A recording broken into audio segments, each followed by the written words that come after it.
പാർത്ഥസാരഥിരൂപേണ ശ്രാവയിത്വാ ശുഭാം ഗിരം പാർത്ഥസ്യാർത്തിഹരോ ദേവഃ കൃപാമൂർത്തിഃ സ പാതു നഃ. ഹരി ഓം.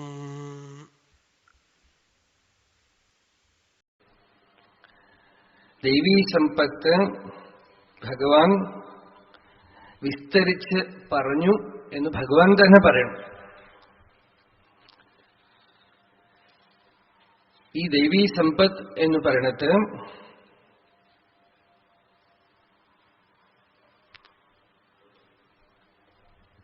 ചിത്തശുദ്ധിയുടെ ലക്ഷണമാണ്.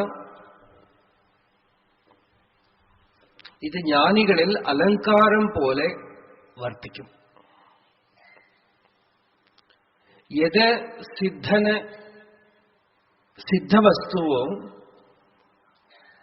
അത് സാധകന് സാധനയാവണം.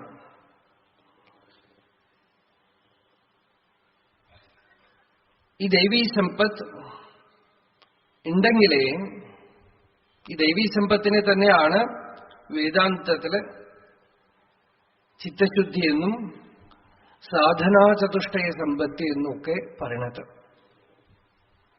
യേശു സത്സു ഏവ സന്നിഷ്ഠ യദഭാവേ ന സിദ്ധ്യതി. ഈ ഗുണങ്ങൾ ഉണ്ടെങ്കിലേ, ചിത്തശുദ്ധി ഉണ്ടെങ്കിലേ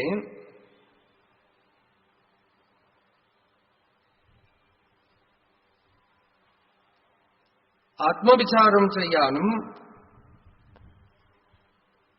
സ്വരൂപജ്ഞാനം ഉണ്ടാവാനും ഒക്കെ സാധിക്കുള്ളൂ. അതുകൊണ്ടാണ് ഭഗവാൻ ദൈവീ സമ്പദ് വിമോക്ഷായ എന്ന് പറയാൻ പാടുള്ളൂ.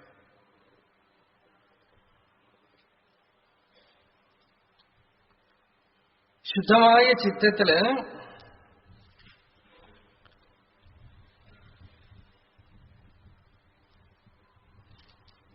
ചിത്തശുദ്ധിയാണ് സാധനയുടെ ഒക്കെ ലക്ഷ്യം. ചിത്തം ശുദ്ധമായ ജിജ്ഞാസ ഉണ്ടാവും. നമ്മൾ ആരാണ്, നമ്മളുടെ സ്വരൂപം എന്താണ്, വളരെ സരളമായ ചോദ്യങ്ങൾ ചോദിക്കും. രണ്ടു വിധത്തിലാണ് നമുക്ക് ചോദിക്കാൻ പറ്റുക. ഒന്ന്, ഈ പ്രപഞ്ചത്തില് ഉള്ള പ്രതിഭാസങ്ങളെക്കുറിച്ച് ഇതെങ്ങനെ സംഭവിച്ചു, സയൻസിൽ ചോദിക്കുന്ന ചോദ്യങ്ങളാണ്. എന്തുകൊണ്ട് സംഭവിച്ചു, എങ്ങനെ, വൈ ആൻഡ് ഹൗ. വേദാന്തത്തിൽ ഈ ചോദ്യങ്ങൾക്ക് പ്രാധാന്യമില്ല. വൈയും ഹൗവും വേദാന്തത്തിൽ മുഖ്യമല്ല. ഇവിടെ ടു ഹൂം, ആർക്കാണ്. ഈ പ്രതിഭാസങ്ങളെയൊക്കെ കാണുന്നവനാര്, എല്ലാത്തിനെയും അറിയുന്നവനാര്. അറിവിൽ തന്നെയാണ് നമ്മുടെ ശ്രദ്ധ മുഴുവൻ. അറിയുന്നവനെ വിട്ടുകളയാണ്. ദൃശ്യത്തിൽ തന്നെയാണ് ശ്രദ്ധ മുഴുവൻ. ദൃക്കിനെ വിട്ടുകളയാണ്. അപ്പൊ ചിത്തം ശുദ്ധമായി എന്നുള്ളതിന്റെ ലക്ഷണം, ഇപ്പൊ എല്ലാവരും പറയും ഞങ്ങളുടെ മനസ്സ് വളരെ ശുദ്ധമാണ്. എന്തെങ്കിലുമൊക്കെ സത്സംഗത്തിന് വിളിക്കുകയോ അല്ലെങ്കിൽ എന്തെങ്കിലുമൊക്കെ വിളിച്ചാൽ പറയാം അതൊന്നും ആവശ്യമില്ല, അതൊക്കെ മനസ്സ് ശുദ്ധമായിട്ടിരുന്നാൽ മതി എന്ന് പറയും. എല്ലാവർക്കും അവരവർ ശുദ്ധരാണ്. അപ്പൊ ചിലരൊക്കെ ഞങ്ങൾ പാപികളെ, ഞങ്ങളെ രക്ഷിക്കൂ എന്നൊക്കെ പറഞ്ഞാലും അവിടുന്ന് ഇറങ്ങിയിട്ട് പുറത്തു വന്നിട്ട് നിങ്ങൾ ഹേ പാപി എന്നൊന്ന് വിളിച്ചു നോക്കൂ. ഒന്ന് വിളിച്ചു നോക്കൂ. പുറകെ നിന്ന് അയാളെ ഹേ പാപി എന്നൊന്ന് വിളിച്ചു നോക്കൂ. അയാളെ അടിക്കാൻ വരും. എന്താന്ന് വെച്ചാൽ എല്ലാവർക്കും ഉള്ളിന്റെ ഉള്ളിൽ ഞാൻ ശുദ്ധനാണ് എന്നുള്ളൊരു ബോധമുണ്ട്. അത് എത്രയൊക്കെ തന്നെ പാപം എന്നൊക്കെ പറഞ്ഞാലും നമുക്ക് ഉള്ളില് ഒരു ശുദ്ധി, നമ്മളുടെ സ്വരൂപം ശുദ്ധാണേ, അതിനെ അശുദ്ധാക്കാനൊന്നും പറ്റില്ല. പരമശുദ്ധമാണത്. അതിലൊരു കളങ്കം ഉള്ളിലൊന്നും കടക്കാനേ സാധ്യമല്ല. അവിടെ യാതൊരു ദോഷവും കുറവും ഉള്ളില് കടക്കാനേ പറ്റില്ല. നിത്യശുദ്ധ ബുദ്ധ മുക്ത സ്വഭാവം. അവിടെ യാതൊരു അശുദ്ധിയില്ല.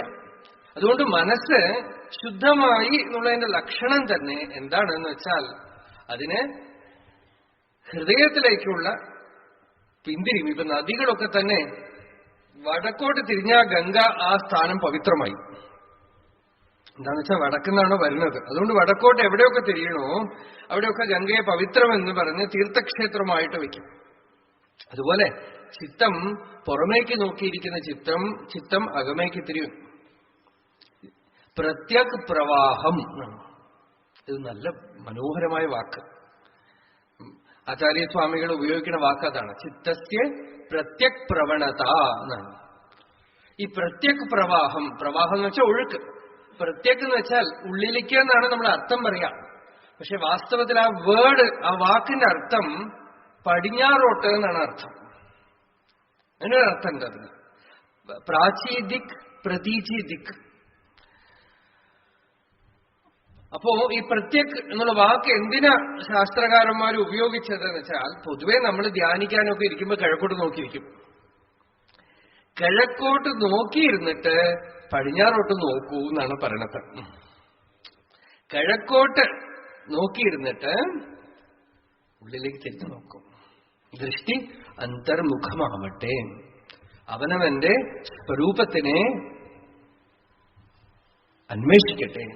ഞാൻ ആരാണ്, എന്റെ സ്വരൂപം എന്താണ് എന്ന് അകമയ്ക്ക് പ്രത്യക്കിനെ, സാക്ഷിയെ, സ്വരൂപത്തിനെ, ബോധത്തിനെ, നമ്മളുടെ സ്വസ്വരൂപത്തിനെ ആരായാനുള്ള ഒരു പ്രകൃതി. നോക്കൂ, രമണ മഹർഷിക്ക് ആ മരണാനുഭവം വരുമ്പോ, മരണാനുഭവം കൊണ്ടൊന്നുമല്ല അദ്ദേഹത്തിന് ജ്ഞാനുണ്ടായത്, മരണാനുഭവത്തിലുള്ള അപ്രോച്ച്. മരണാനുഭവം എത്രയോ ആളുകൾക്ക് വരുന്നുണ്ട്. ആസ്പത്രി കിടക്കുമ്പോൾ പലരും മരണത്തിന്റെ അടുത്തുകൂടെ പോകുന്നു. മരണം മാതിരിയുള്ള സ്റ്റേറ്റ് കൂടെ ഒക്കെ പുറത്തു വരുന്നു. ആ ക്ഷണത്തിൽ കോൺഷ്യസ് ആയിട്ടിരുന്നു. കോൺഷ്യസ് ആയിട്ടിരുന്ന് ഈ ശരീരം ഇതാ മരിച്ചു പോയിരിക്കണം, ഈ ശരീരം ഞാനാണോ? അല്ല. ഇത് കൊണ്ടുപോയി ശ്മശാനത്തിൽ കൊണ്ടുപോയി കത്തിച്ചു കളയും.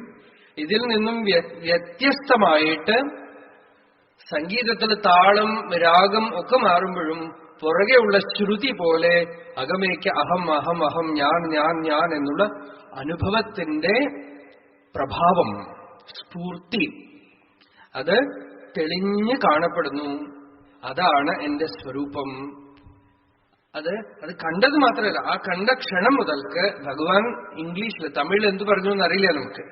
ഇംഗ്ലീഷിലെ പുസ്തകത്തിലുള്ള വാക്ക്, there was a strange fascination for the mind to go to the source.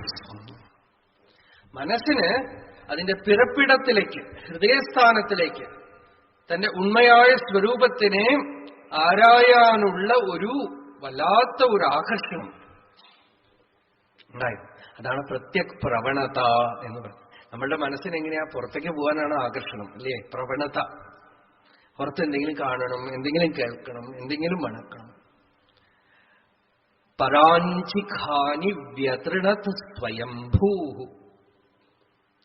തസ്മാത് പരാം പശ്യതി അന്തരാത്മനി കശ്ചിത് ധീരഃ പ്രത്യഗാത്മാനമൈക്ഷത് ആവൃത്ത ചക്ഷുഹു അമൃതത്വമിച്ഛൻ. കണ്ണിനെ ഉള്ളിലേക്ക് തിരിച്ചിട്ട്, ഇതൊക്കെയാണ് നാരായണ ഗുരുസ്വാമി ട്രാൻസ്ലേഷൻ ചെയ്തിട്ട പോലെ ഇട്ടതാണ്. കണ്ണുകൾ അഞ്ചുമുള്ളടക്കി തെരുതെരേ വീണു വണങ്ങി ഊതിടേണം. ആവൃത്ത ചക്ഷുഹു, കണ്ണിനെ ഉള്ളിലേക്ക് തിരിച്ചു എന്ന് വെച്ചാൽ കണ്ണിനെ തിരിക്കാൻ പറ്റുമോ? കണ്ണിലൂടെ ഏത് ശ്രദ്ധയാണോ പുറത്തേക്ക് തെറിച്ചു പോണത്, ആ ശ്രദ്ധയെ അന്തർമുഖമാക്കി ഹൃദയത്തില് തന്റെ സ്വരൂപത്തിനെ ആരായിയാണ്. ഞാനുണ്ട് എന്നുള്ള അനുഭവം പാർക്കാ ഇല്ലാത്ത, അല്ലേ? എല്ലാവർക്കും ഉണ്ട്. ഇപ്പൊ ഇവിടെ ലൈറ്റൊക്കെ ഓഫ് ചെയ്ത് ഇരുട്ടാക്കിയ ഒരു സംശയമില്ലാതെ ഓരോരുത്തരും അറിയാം ഞാനുണ്ട്. ഒരു സംശയമില്ല. അഹമസ്മി.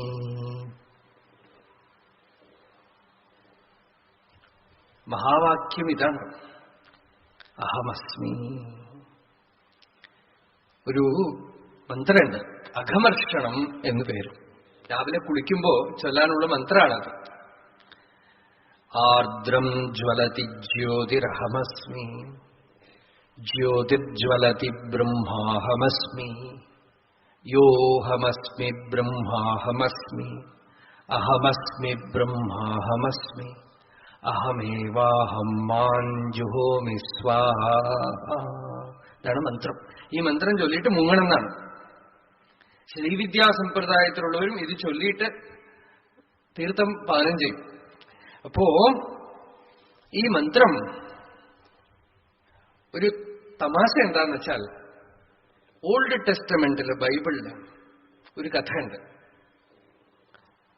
അവരുടെ പഴയ പ്രവാചകൻ മോസസ് കാട്ടിൽ പോവാണ്.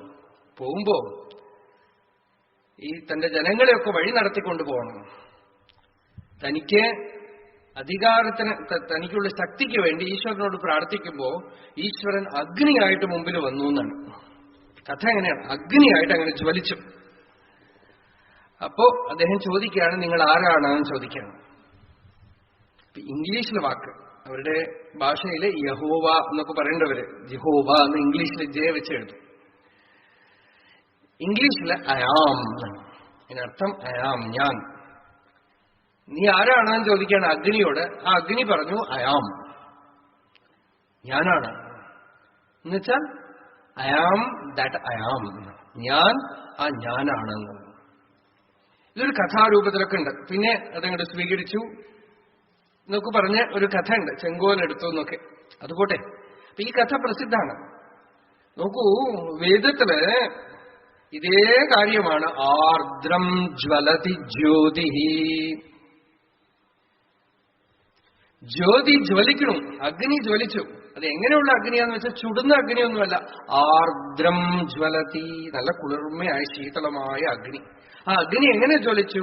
അഹമസ്മി, അഹമേവാഹമസ്മി. അപ്പടി എടുത്ത് ട്രാൻസ്ലേഷനാണ് ഈ കഥ.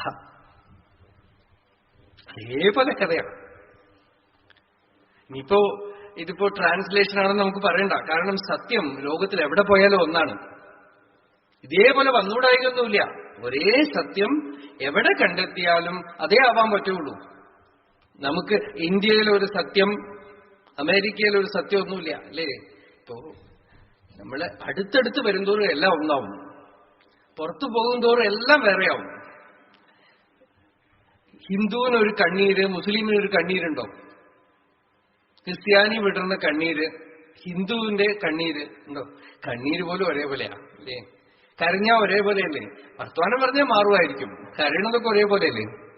അപ്പൊ സത്യത്തിന് അടുക്കും തോറും അത് ഒരേപോലെയാണ്. അകത്ത് അഹമസ്മി അഹമസ്മി അഹമസ്മി എന്ന് നമുക്ക് അനുഭവം ഉണ്ട്.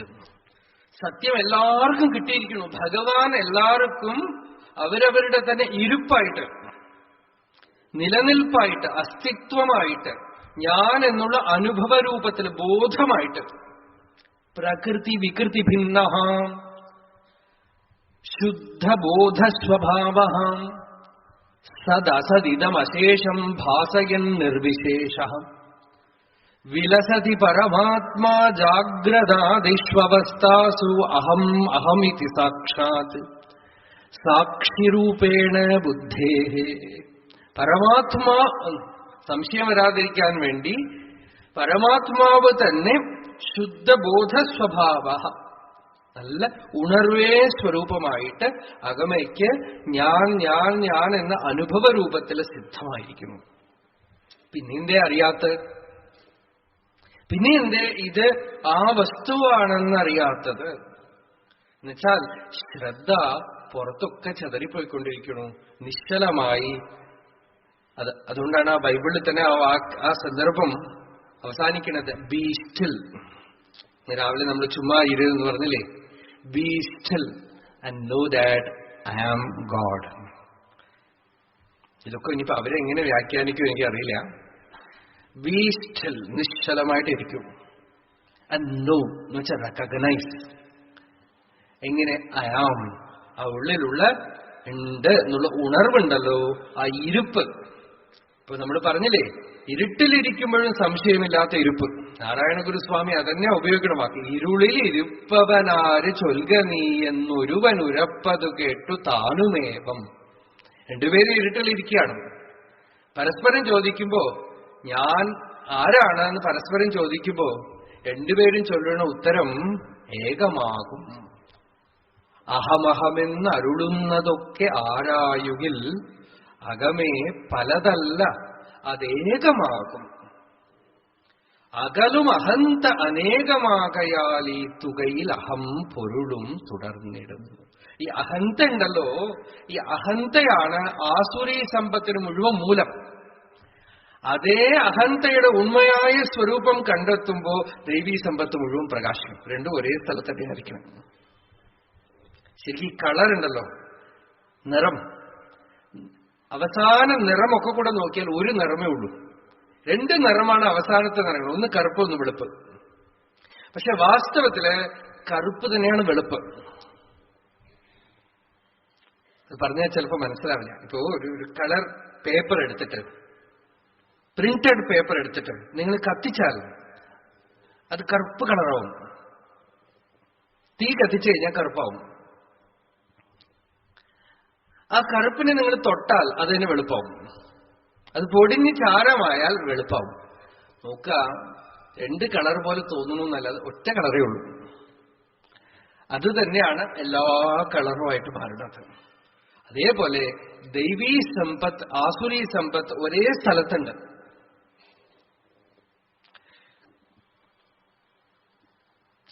അഹങ്കാരത്തിനെ കൂട്ടുപിടിച്ചാൽ ആസുരീ സമ്പത്തായി.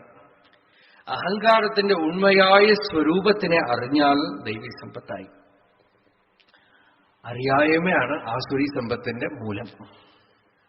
ഭഗവാൻ ഇപ്പോ വിസ്തരിച്ച് ദൈവീ സമ്പത്തിനെ പറഞ്ഞു അല്ലേ? അഭയം, സത്വസംശുദ്ധി, ജ്ഞാനയോഗ വ്യവസ്ഥിതി എന്നൊക്കെ പറഞ്ഞു. ആദ്യത്തെ 3 വാക്കിൽ തന്നെ കഴിഞ്ഞു. അഭയം, സത്വസംശുദ്ധി, ജ്ഞാനയോഗ വ്യവസ്ഥിതി. സത്വസംശുദ്ധി, ചിത്തശുദ്ധി ഉണ്ടെങ്കിൽ ജ്ഞാനയോഗ വ്യവസ്ഥിതി ഉണ്ടാവും. ജ്ഞാനയോഗ വ്യവസ്ഥിതി ഉണ്ടെങ്കിൽ അഭയം ഉണ്ടാവും. ജ്ഞാനയോഗ വ്യവസ്ഥിതി എപ്പോ ഉണ്ടാവും? ഒരു പുസ്തകത്തിൽ നിന്ന് ജ്ഞാനമൊക്കെ നിശ്ചയിച്ചാൽ ഉണ്ടാവോ എന്ന് വെച്ചാൽ ഇല്ല. എപ്പോഴാണോ ഈ അഹങ്കാരം നിശേഷമായിട്ട് അങ്ങോട്ട് പോണത്, ഭഗവാൻ മാത്രമേ ഉള്ളൂ എങ്കിൽ ഭയം അങ്ങോട്ടില്ല. അഭയം വന്നു. ഭയം ദ്വിതീയാഭിനിവേശത സ്യാത് ഈശാദവേദസ്യ വിപര്യോ സ്മൃതി. ഭയം എന്ന് പറയുന്നത് രണ്ടാമതൊരു വസ്തു വരുമ്പോ ഭയം വന്നു. ഈശ്വരൻ നിന്ന് വിട്ടുനിന്ന ഭയായി. സുഷുപ്തിയിൽ ആർക്കും ഭയമില്ല അല്ലേ? ഞാൻ എന്ന് ഉദിച്ച ഉടനെ ഭയായി.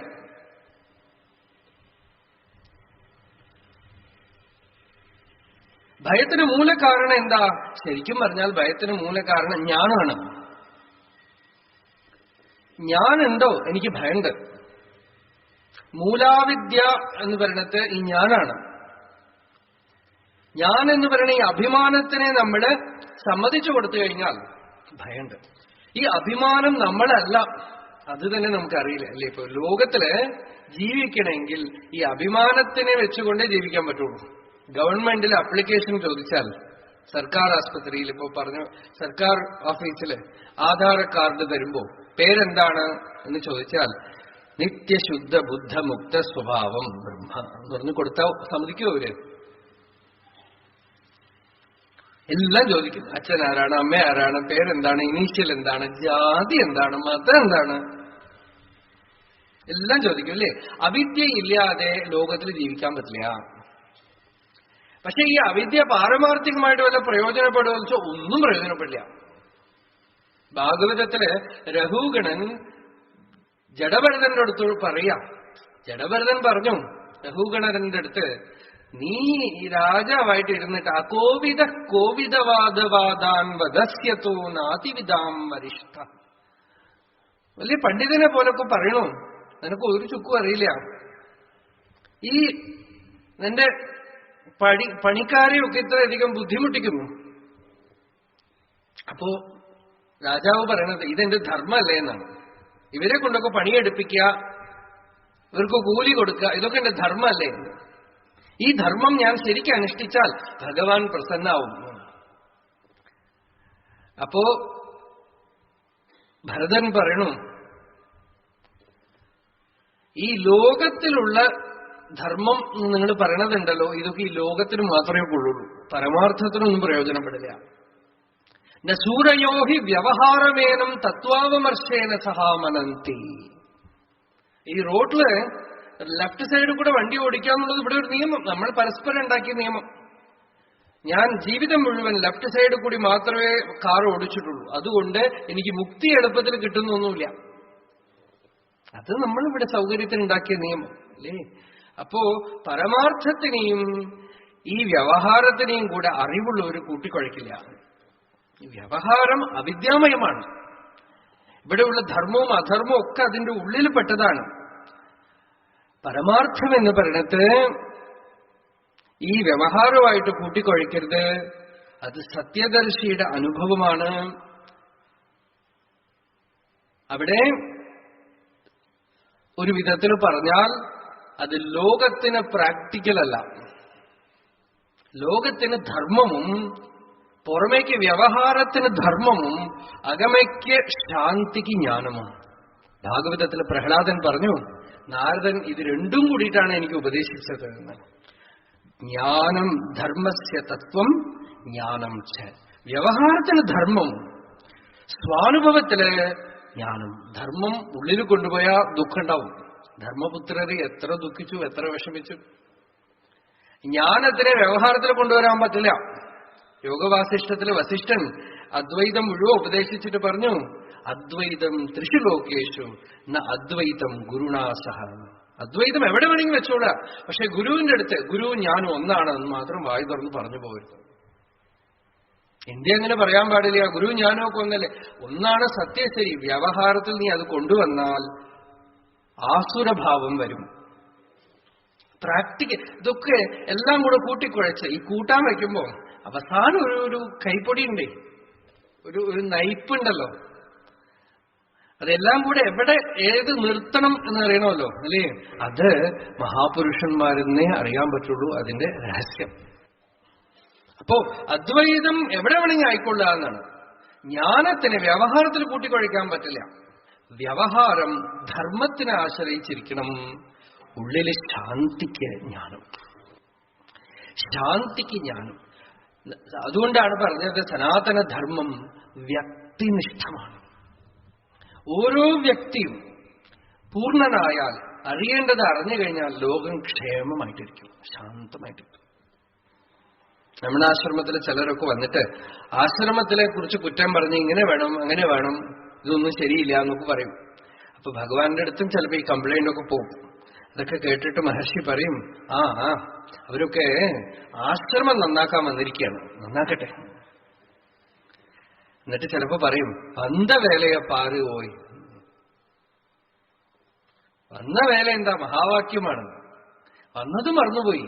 എന്തൊക്കെയോ ചെയ്തിട്ട് അവസാനം നോക്കുമ്പോ എന്താണോ ചെയ്യേണ്ടത് അത് വിട്ടുപോയി, ചെയ്യേണ്ടത് മറന്നുപോയി, അറിയേണ്ടത് വിട്ടുപോയി. ശാന്തിയില്ല.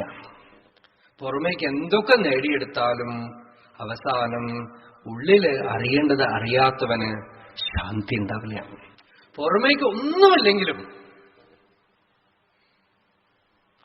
ഉള്ളില് സത്യം അറിഞ്ഞിട്ടുണ്ടെങ്കിൽ അവൻ തൃപ്തനാണ്, ശാന്തനാണ്, ധന്യനാണ്, കൃതകൃത്യനാണ്. അതുകൊണ്ട് ആന്തരികത്തിനാണ് ഋഷികൾ പ്രാധാന്യം കൊടുത്തത്. നമ്മളുടെ ഭൗതിക സംസ്കാരം എന്ന് പറയുന്നത് എല്ലാം വെളിയിലാണ്. പുരോഗതി എന്ന് വെച്ചാൽ കുറെ പണം ഉണ്ടാക്കാം, കുറെ കെട്ടിടങ്ങൾ കെട്ടാം, വലിയ വലിയ ഇൻസ്റ്റിറ്റ്യൂഷൻസ് ഉണ്ടാക്കാം, എല്ലാത്തിനെയും ഒരു ബിസിനസ് ആക്കി മാറ്റാം, എന്തും ഒരു പ്രോഡക്റ്റ് ആയിട്ട് ഒരു ദ്രവ്യമായിട്ട് പുറത്ത് കാണാം. ഋഷികൾ പറഞ്ഞു, ഇതൊന്നും കാര്യമില്ല. നിനക്ക് സത്യനിഷ്ഠ ഉണ്ടാവുണ്ടോ, ശാന്തി ഉണ്ടാവുണ്ടോ, ത്യാഗം ഉണ്ടാവുണ്ടോ, സമാധാനത്തോടെ ഇരിക്കാൻ പറ്റുന്നുണ്ടോ, അഭിമാനം ഇല്ലാതെ ഇരിക്കാൻ പറ്റുന്നുണ്ടോ, ഏകാന്തത്തിൽ നീ സന്തുഷ്ടനാണോ, ഒരാളും നിന്നെ സ്തുതിക്കാനില്ലാതെ, ഒരാളും നിന്നെ കുറിച്ച് ശ്രദ്ധിക്കാനില്ലാതെ ഇരിക്കുമ്പോ നീ പൂർണ്ണമായിട്ട് ഇരിക്കുന്നുണ്ടോ? ഇതാണ് ചോദ്യം. ഒരാളും ഇല്ലെങ്കിൽ നീ തനിച്ചാണെങ്കിൽ നിനക്ക് നിറവുണ്ടോ, ശാന്തിയുണ്ടോ? എന്നാൽ നീ നേടേണ്ടത് നേടി. അല്ലെങ്കിലോ ഇനിയും ആസുരീ സമ്പത്ത് ബാക്കിയുണ്ട് എന്നർത്ഥം. ദൈവീ സമ്പത്തിന് നിങ്ങൾ മാത്രം മതി, ആസുരീ സമ്പത്തിന് രണ്ടാമത് വസ്തുക്കളൊക്കെ വേണം. ഇതും ഇതിന്റെ ഒരു ഡെഫിനിഷനാണ്. ദൈവീ സമ്പത്തിന് തനിയെ മതി, അധ്യാത്മജീവിതത്തിന് ഒറ്റ ആള് മതി. ഏവചരേത്, രണ്ടാള് കൂടിക്കഴിഞ്ഞാൽ ആസുരം വരും എന്നാണ് ഇന്ന് രാവിലെ പറഞ്ഞില്ലേ. അതുപോലെ രണ്ടുപേരും നല്ല ആളാണെങ്കിലും ആസുരം വന്നു പോകും. രണ്ടും നല്ല ആളുകളുടെയും ഒരു ചെറിയ ചെറിയ അംശം ചീത്തയുണ്ടല്ലോ, അതങ്ങോട്ട് വന്നു നിൽക്കും. അതുകൊണ്ടാണ് ഭാഗവതത്തില് ഭിക്ഷുക്കൾക്ക് ഉപദേശം പറഞ്ഞു, ഏകയേവ ചരേത് തസ്മാത് കുമാര്യായിവ കങ്കണ. അപ്പോ ഇവിടെ ദൈവീ സമ്പത്തിനെ പറഞ്ഞു ഭഗവാൻ. ഈ ദൈവീ സമ്പത്ത് പറഞ്ഞിട്ട് ഈ വിഷയം, ഈ ഗുണങ്ങളൊക്കെ തന്നെ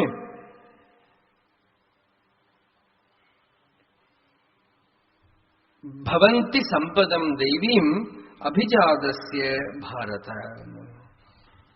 ഇതൊക്കെ ശരിക്കും അഭിജാതസ്യ എന്ന് ഭഗവാൻ വാക്ക് പ്രയോഗിച്ചത് കൊണ്ട് ചിലർക്കൊക്കെ ജന്മനാവേ സിദ്ധിക്കുന്നതാണ്. അതുകൊണ്ടാണ് ഈ പ്രവൃത്തി ധർമ്മത്തിനെ വേദം നിലനിർത്തിക്കൊണ്ടുപോയത്. ഇതൊരു വളരെ പ്രധാനമായ ഒരു വിഷയമാണ്. ഗീതാഭാഷ്യം തുടങ്ങുമ്പോൾ തന്നെ ശങ്കരാചാര്യസ്വാമികള് എങ്ങനെയാ തുടങ്ങണമെന്ന് വെച്ചാൽ, ദ്വിവിധോ ഹി വേദോക്തോ ധർമ്മ പ്രവൃത്തി ലക്ഷണോ നിവൃത്തി ലക്ഷണശ്ച. ഇങ്ങനെയാണ് തുടങ്ങുന്നത്. വേദം പറയുന്ന മാർഗം രണ്ടു വിധത്തിലാണ്. ഒന്ന് പ്രവൃത്തി, ഒന്ന് നിവൃത്തി. ഗൃഹസ്ഥനായിരുന്നും കൊണ്ട് തപസ് ചെയ്യുന്ന മാർഗം, ധർമ്മത്തിനെ അനുസരിച്ച് ജീവിക്കുന്ന മാർഗമാണ് പ്രവൃത്തിധർമ്മം. സർവസംഘ പരിത്യാഗിയായി ജ്ഞാനബലത്തിനെ മാത്രം ആശ്രയിച്ചുകൊണ്ട് നിൽക്കുന്ന മാർഗമാണ് നിവൃത്തിധർമ്മം. ഈ പ്രവൃത്തിധർമ്മം, ഗൃഹസ്ഥാശ്രമം, തപോമയമായ ഗൃഹസ്ഥാശ്രമം ഒരു വയലാണ്. അങ്ങനത്തെ വയലുകളിലാണ് ശങ്കരാചാര്യരെ പോലെയുള്ളവരൊക്കെ വന്ന് ജനിക്കുന്നത്. മഹാപുരുഷന്മാർക്ക് യോഗിനാമേവ കുലേ ഭവതി ധീമതാം എന്ന് ഭഗവാൻ പറഞ്ഞു. യോഗികളുടെ കുലമൊക്കെ ഉണ്ടാവണമെന്നാണ്. അപ്പൊ അതിന് ഋഷികൾ ഒരുപാട് പ്രയത്നിച്ചു. ഗൃഹസ്ഥാശ്രമം താറുമാറായി പോയാൽ സന്യാസികൾ ഉണ്ടാവില്ല, ഉത്തമ യതികൾ ഉണ്ടാവില്ല. തപോവനസ്വാമികൾ ഇടയ്ക്കിടയ്ക്ക് പറയുന്ന ഒരു ശ്ലോകമാണ്, മഹാത്മാ ജന്മനൈവ സ്യാത് കർമ്മണാനൈവ ഗർഹിച്ചിത് എന്ന അദ്ദേഹത്തിന്റെ ചരിത്രത്തിൽ പറയും. അത് കേൾക്കുമ്പോൾ നമുക്ക് ആകെ ഒരു വിഷമം തോന്നും ചിലപ്പോ. എന്താന്ന് വെച്ചാൽ ഒരാൾക്കും പ്രയത്നം കൊണ്ട് മഹാത്മാവാൻ പറ്റില്ലേ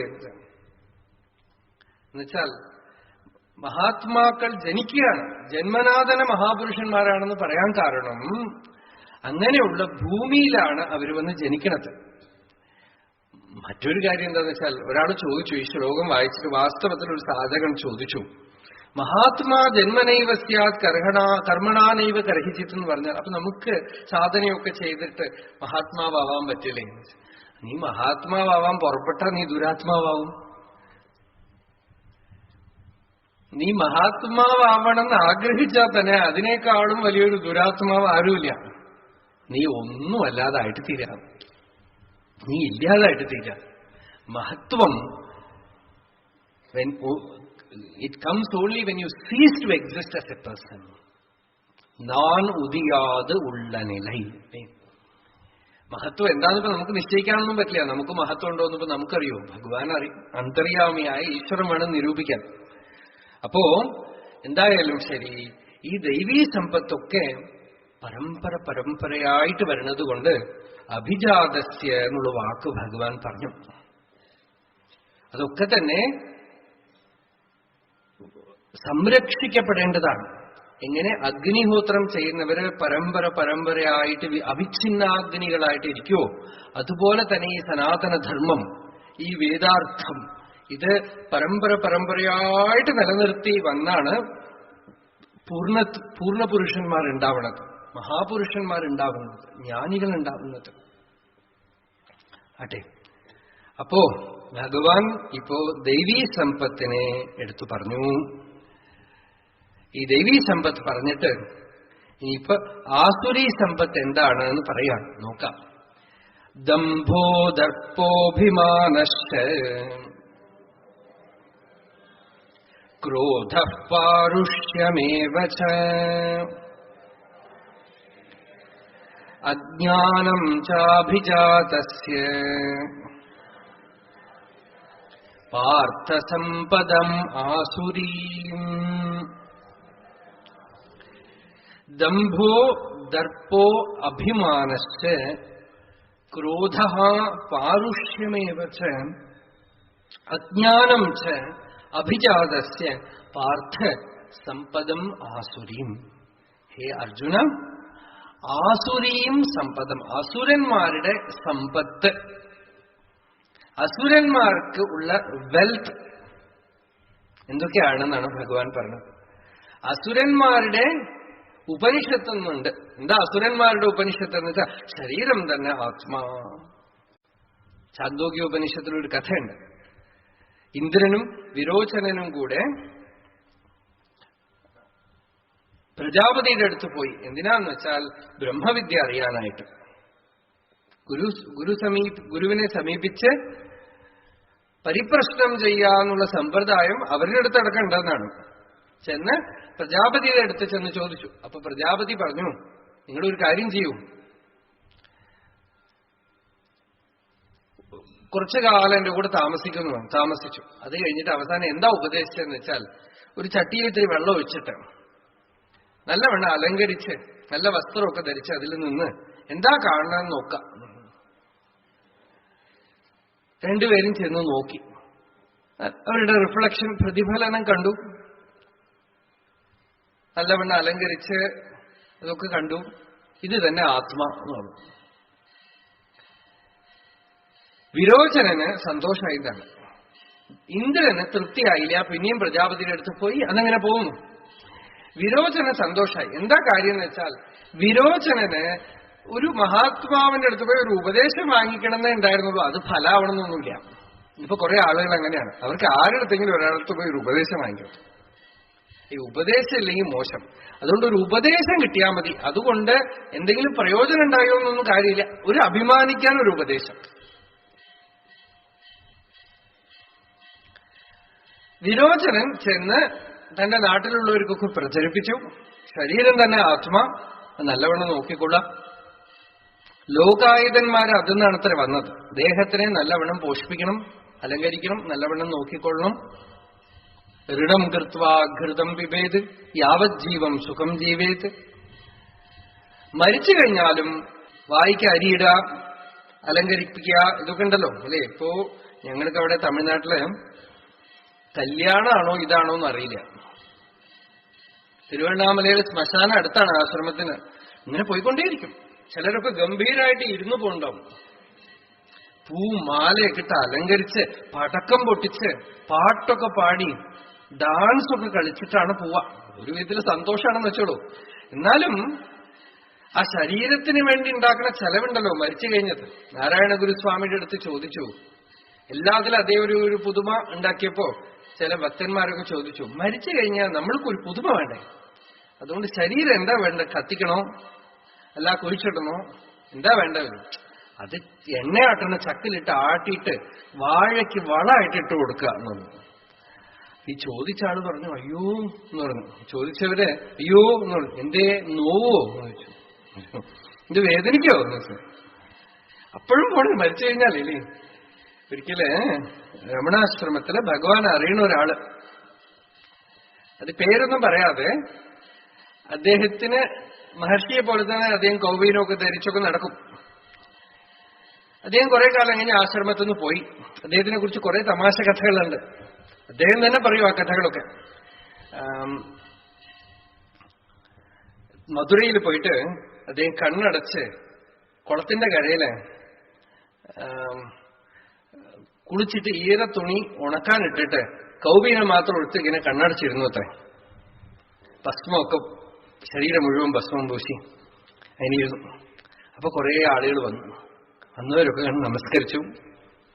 നമസ്കരിച്ചിട്ട് ഒരു ശൈവൻ വന്നു. എന്നിട്ട് സ്വാമികൾ പാത്താ ரொம்ப തേജസ്സാ ഇருக்கு. സ്വാമികളെ കാണുമ്പോ നല്ല തേജസ്സായിട്ടിരിക്കണം. വെളിയിൽ കണ്ടാ നല്ല തേജസ്, ഉള്ളിൽ എങ്ങനെയാണോ ആവോ അറിയില്ല എന്നൊന്നും. റാസ്കൽ എന്ന് പറഞ്ഞിട്ട് തെരിഞ്ഞു പോച്ച് ഇദ്ദേഹം പറഞ്ഞത് അങ്ങനെ പറഞ്ഞത്ര തെരിഞ്ഞു പോച്ച് എന്ന് പറഞ്ഞത്ര.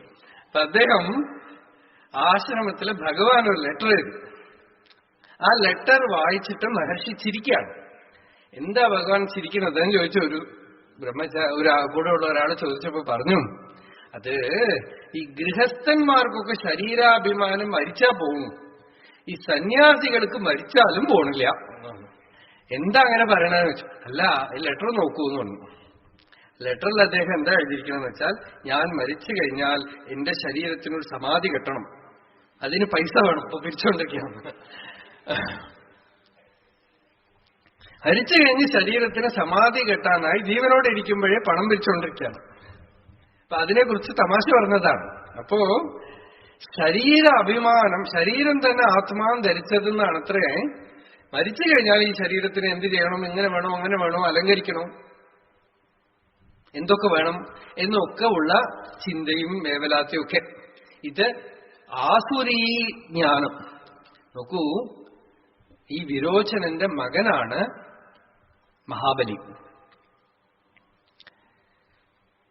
ഈ മഹാബലി ഭഗവാൻ വാമനനായിട്ട് വന്നപ്പോ സ്വാഗതം തേമ എന്നൊക്കെ പറഞ്ഞു, ബ്രഹ്മൻ കിം കരവാണിത്തേ എന്നൊക്കെ ചോദിച്ചു. എല്ലാം കഴിഞ്ഞപ്പോ ശുക്രാചാര്യര് മഹാബലിയെ അടുത്ത് വിളിച്ചിട്ട്, എന്താന്ന് വെച്ചാൽ മഹാബലി ഞാൻ തനിക്ക് എന്ത് വേണമെങ്കിലും തരാം, എന്ത് വേണമെങ്കിലും ചോദിച്ചോളൂ എന്നൊക്കെ പറയുമ്പോ ശുക്രാചാര്യര് മഹാബലിയെ ഒരു പേര് പറഞ്ഞ് വിളിക്കണു. ഹേ വൈരോചനെ, ഇവിടെ വരൂ എന്നാണ്. എന്താ ആ പദം പറഞ്ഞ് ആ പേര് പറഞ്ഞ് വിളിച്ചത് എന്ന് വെച്ചാൽ, ഭഗവാനെ കണ്ടു ഇയാൾക്ക് മനസ്സിലായിട്ടില്ലയോ എന്ന് വിചാരിച്ചിട്ടാണ് ശുക്രാചാര്യർ അങ്ങനെ പറഞ്ഞത് എന്നാണ്. വിരോചനന് സത്യം അറിയാതെ ശരീരം എന്ന് ഭ്രമിച്ചു പോയ പോലെ നീ ഭ്രമിച്ചു പോണ്ട. ഈ വന്നിരിക്കുന്നത് ഏഷ വൈരോചനെ സാക്ഷാത് ഭഗവാൻ വിഷ്ണുർ അവ്യയ. അപ്പോ ആസുരീം സമ്പദം, ഈ അസുര സമ്പത്ത് മുഴുവൻ എവിടെ നിന്ന് വന്നു? ശരീരം ഞാനാണ് അല്ലെ. ഇപ്പോ ഈ